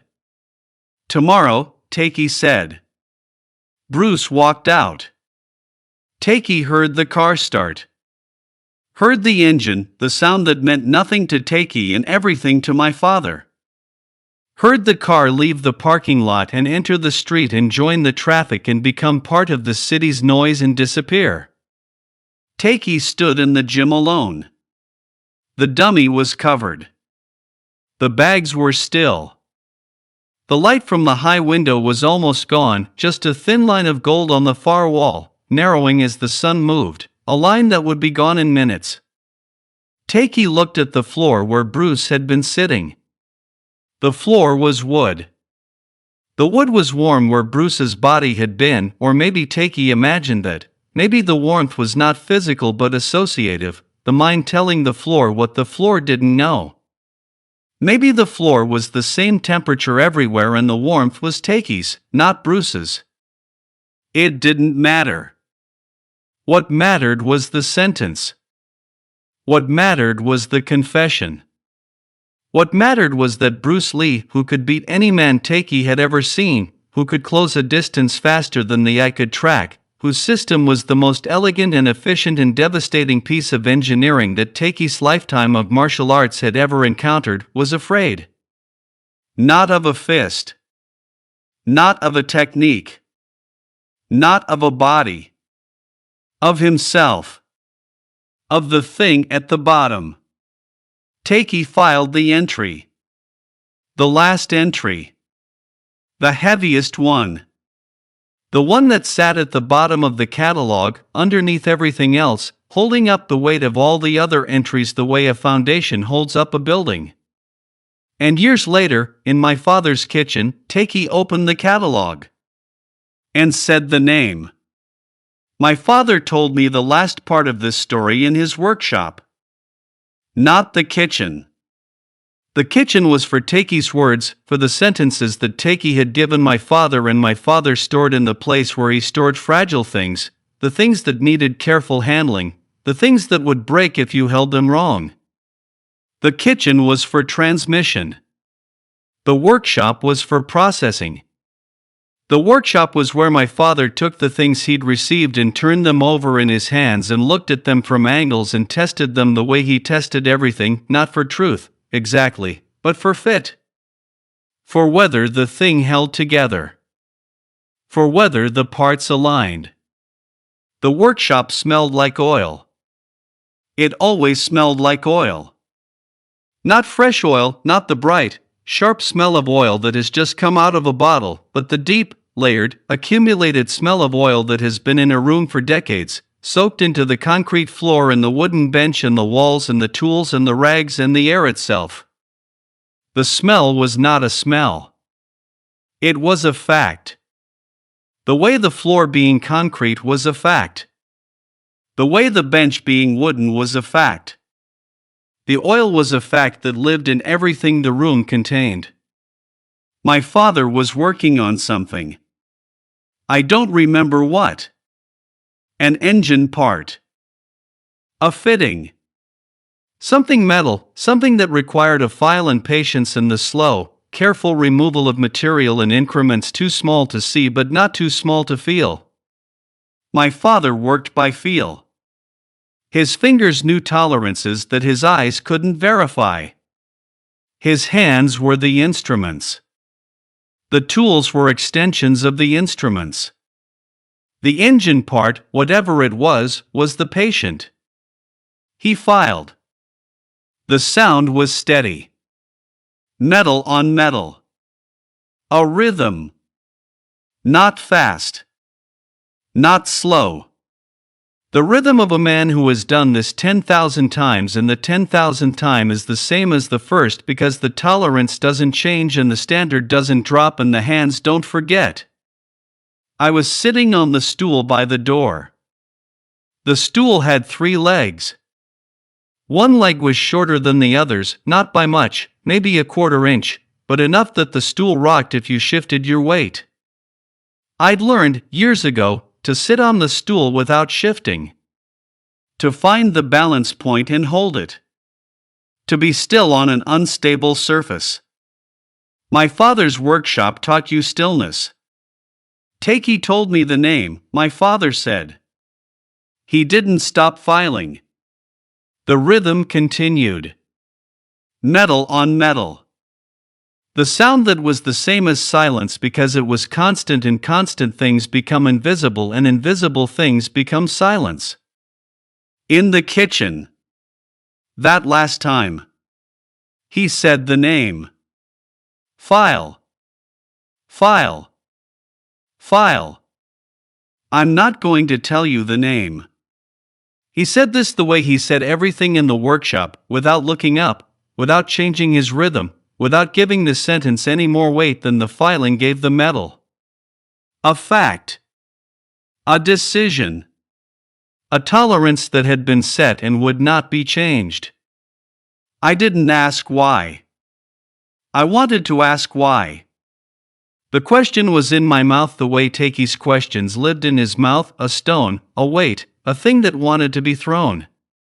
But I had learned from my father the same thing my father had learned from Takey and Takey had learned from Bruce, that some questions are answered by not being asked. That the silence after "I'm not going to tell you the name" was itself an answer, and the answer was, the name is not mine to give. My father filed the metal. I sat on the stool. The workshop smelled like oil.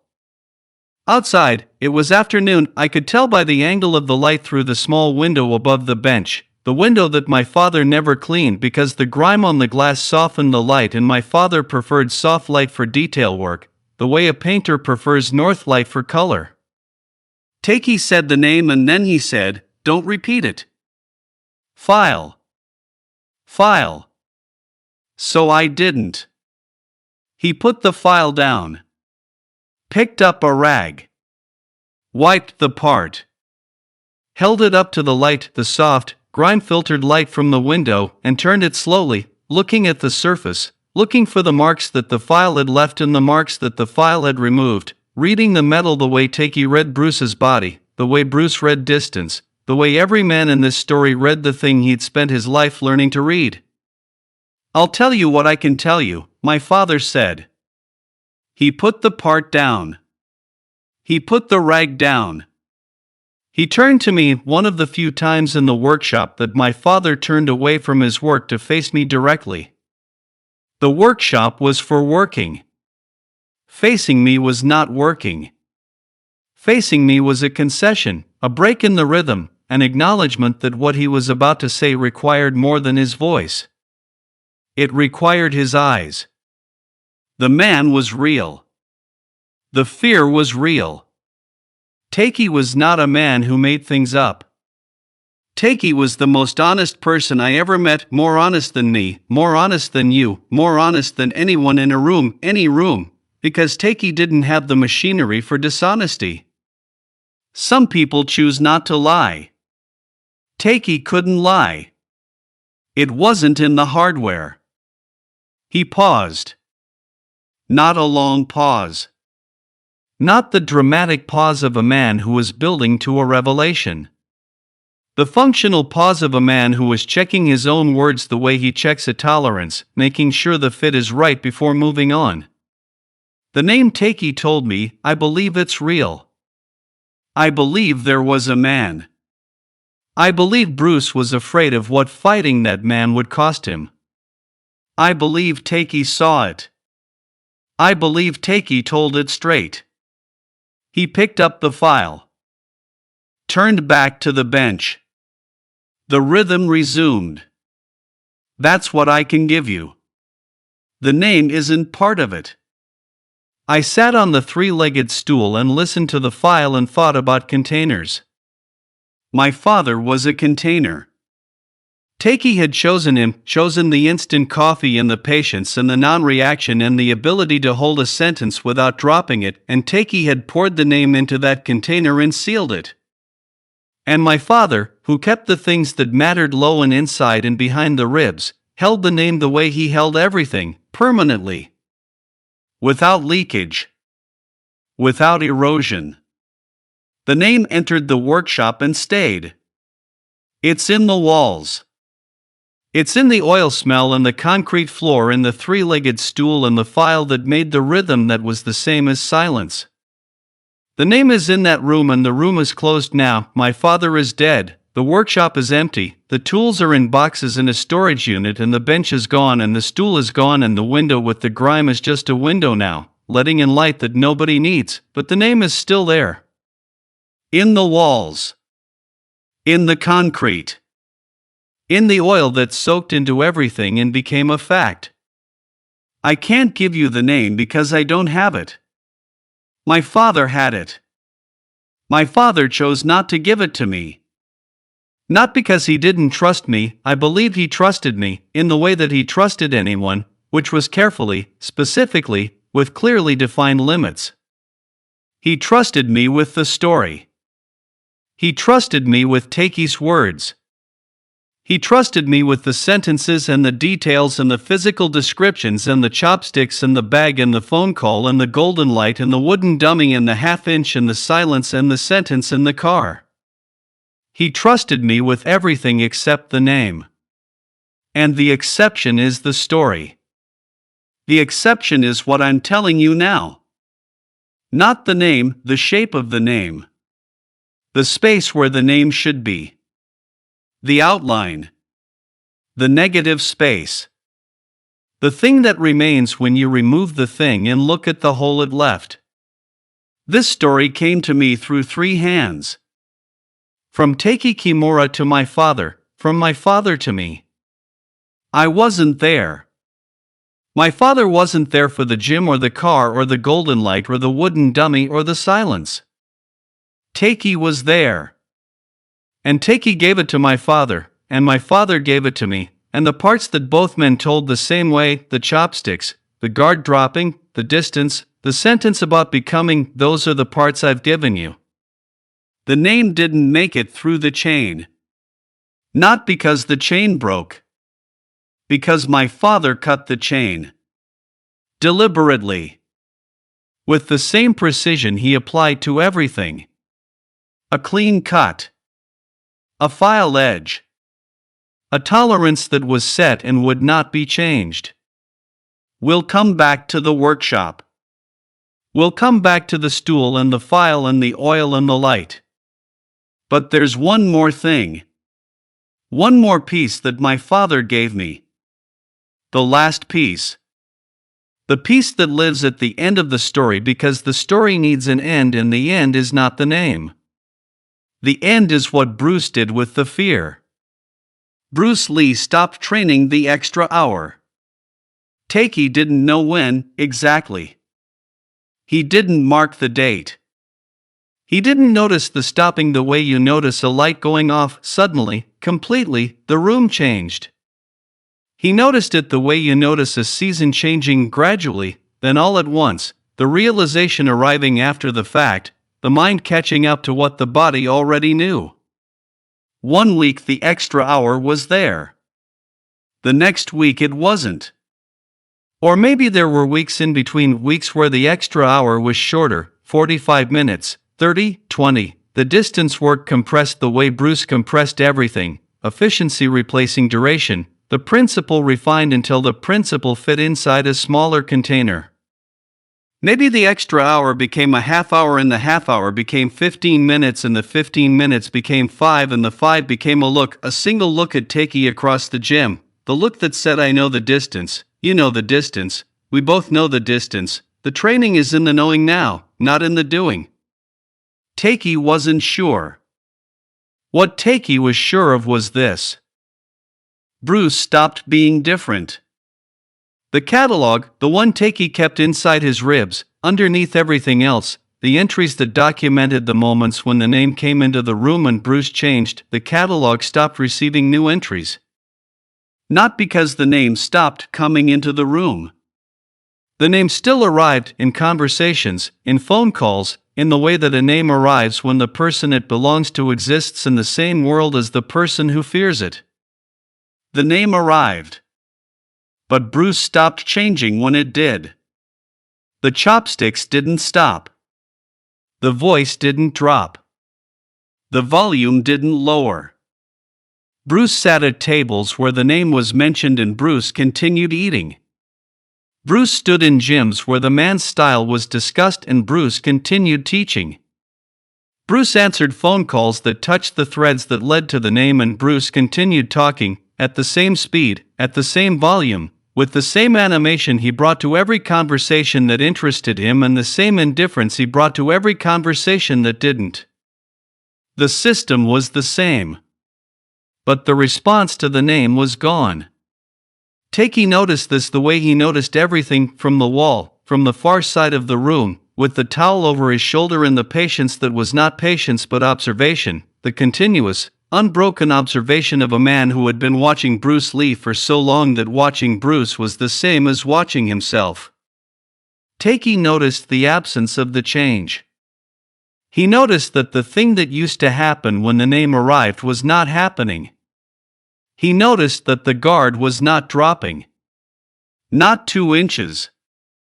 Not 1 inch. Not at all. Bruce's guard was up. Permanently. And the permanent guard, the guard that did not drop for the name or for the man or for the fear or for the thing at the bottom, was not the same guard that Bruce had carried before the name entered his life. It was a different guard. Takei could see the difference. My father, hearing Takei describe it, could hear the difference. I, hearing my father describe what Takei described, can approximate the difference. The difference was this: the old guard was built to keep things out.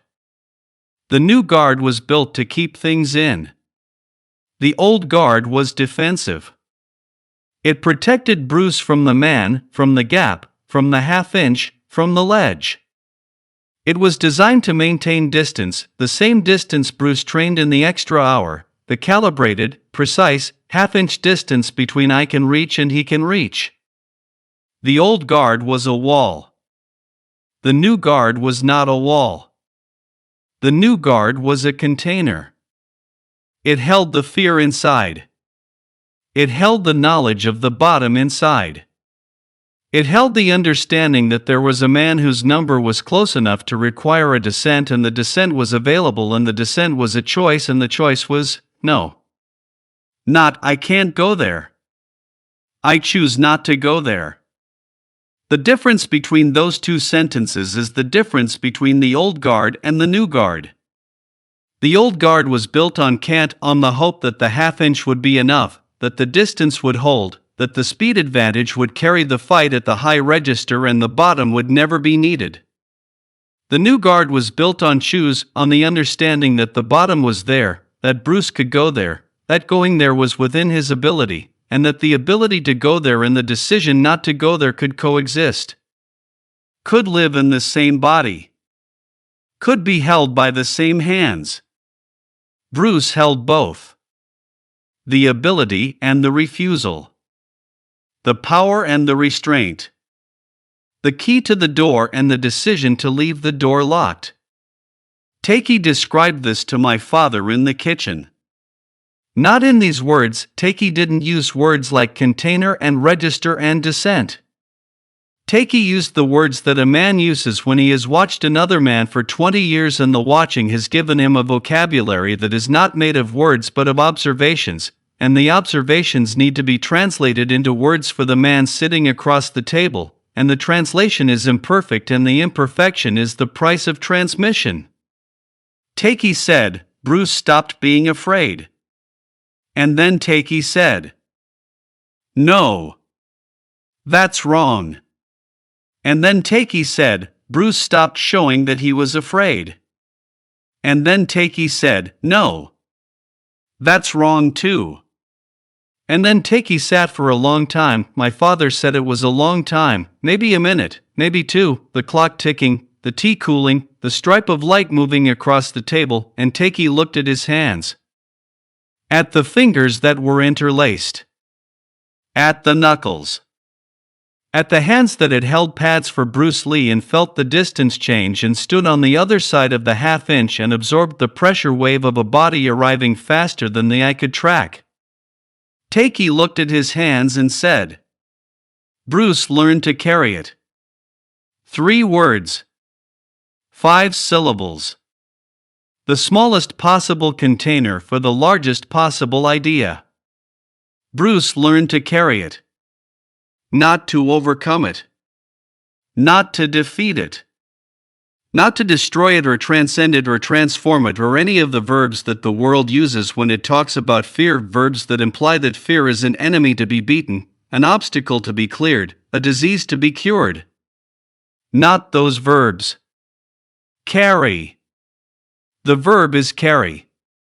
The verb implies weight. The verb implies duration.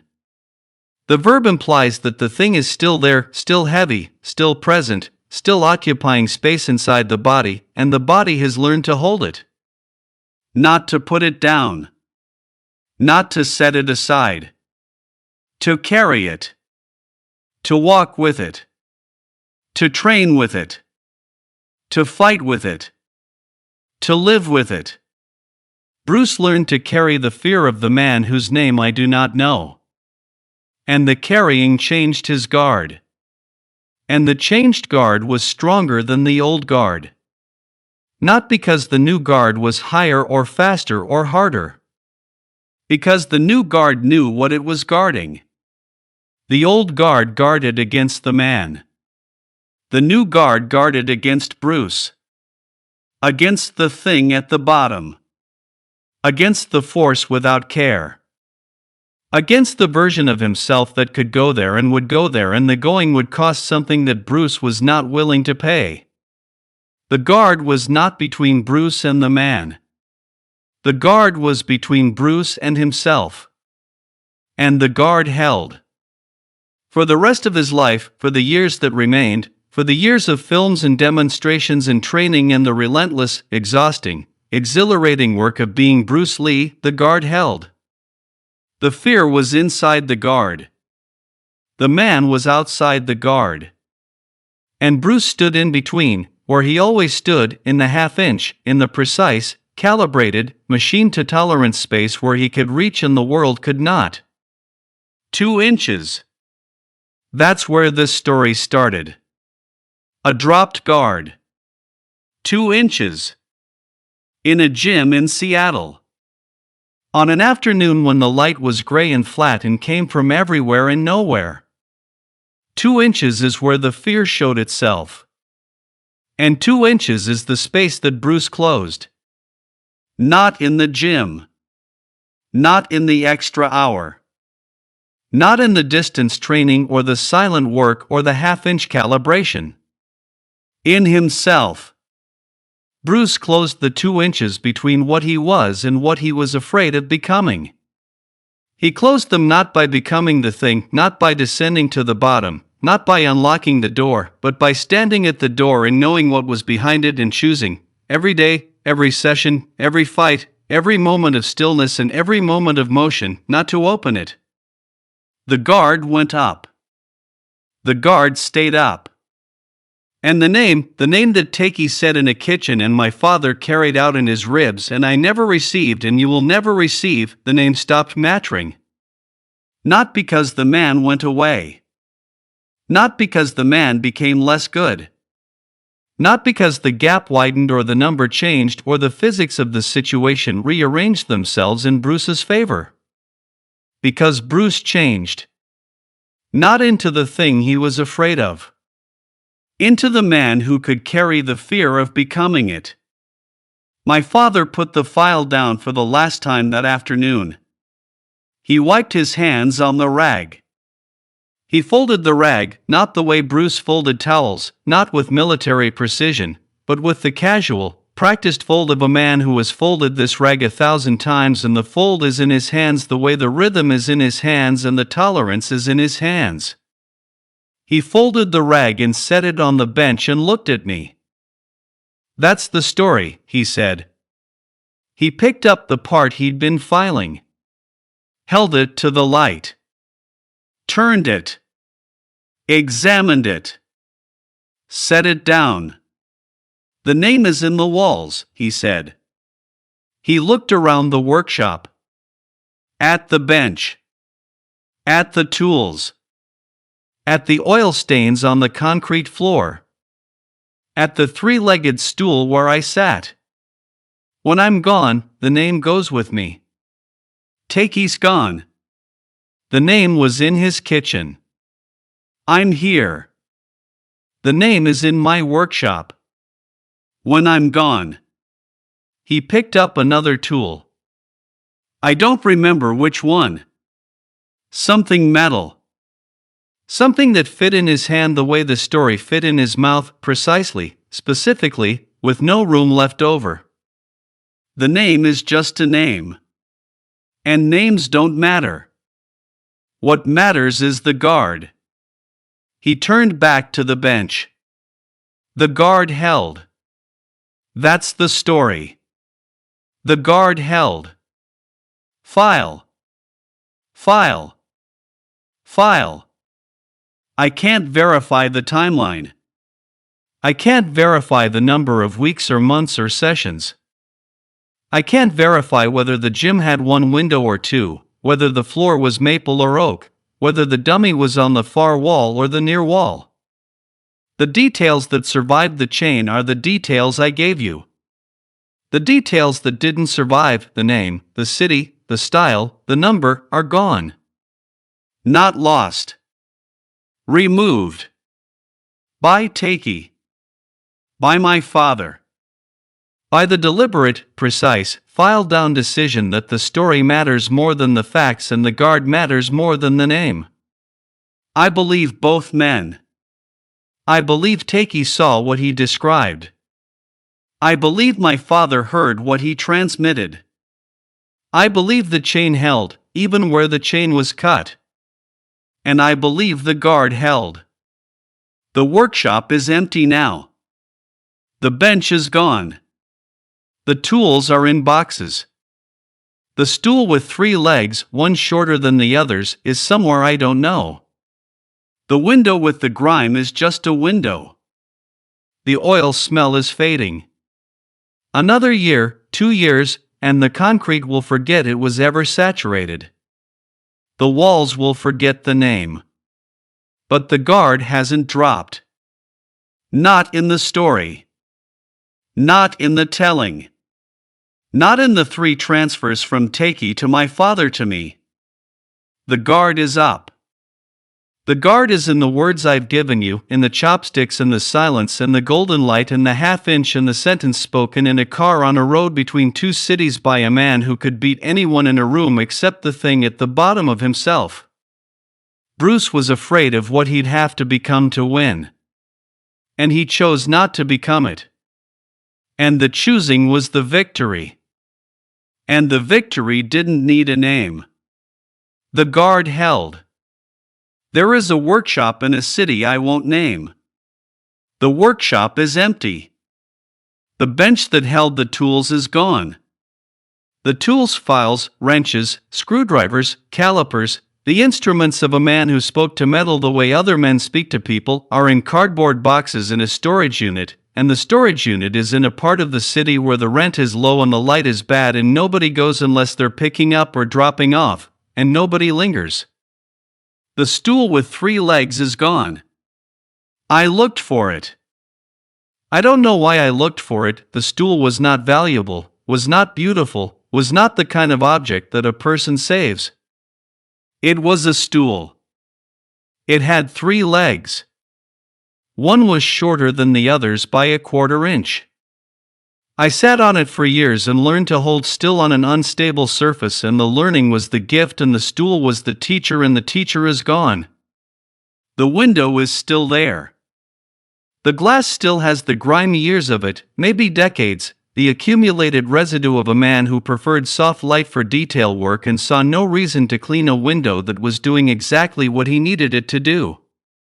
The grime is still there. The man is not. My father died. I say this the way he would have wanted me to say it, without architecture, without scaffolding, without the construction that I build around every other sentence in this story. My father died. 3 words. A fact. The way it's raining is a fact. The way he's good is a fact. The way the guard held is a fact. My father died and the name died with him, and the workshop is empty and the oil is in the walls. The oil is in the walls. This is the part that stays. Not the name is gone, sealed inside concrete that is forgetting it was ever saturated. Fading the way all absorbed things fade when the source is removed.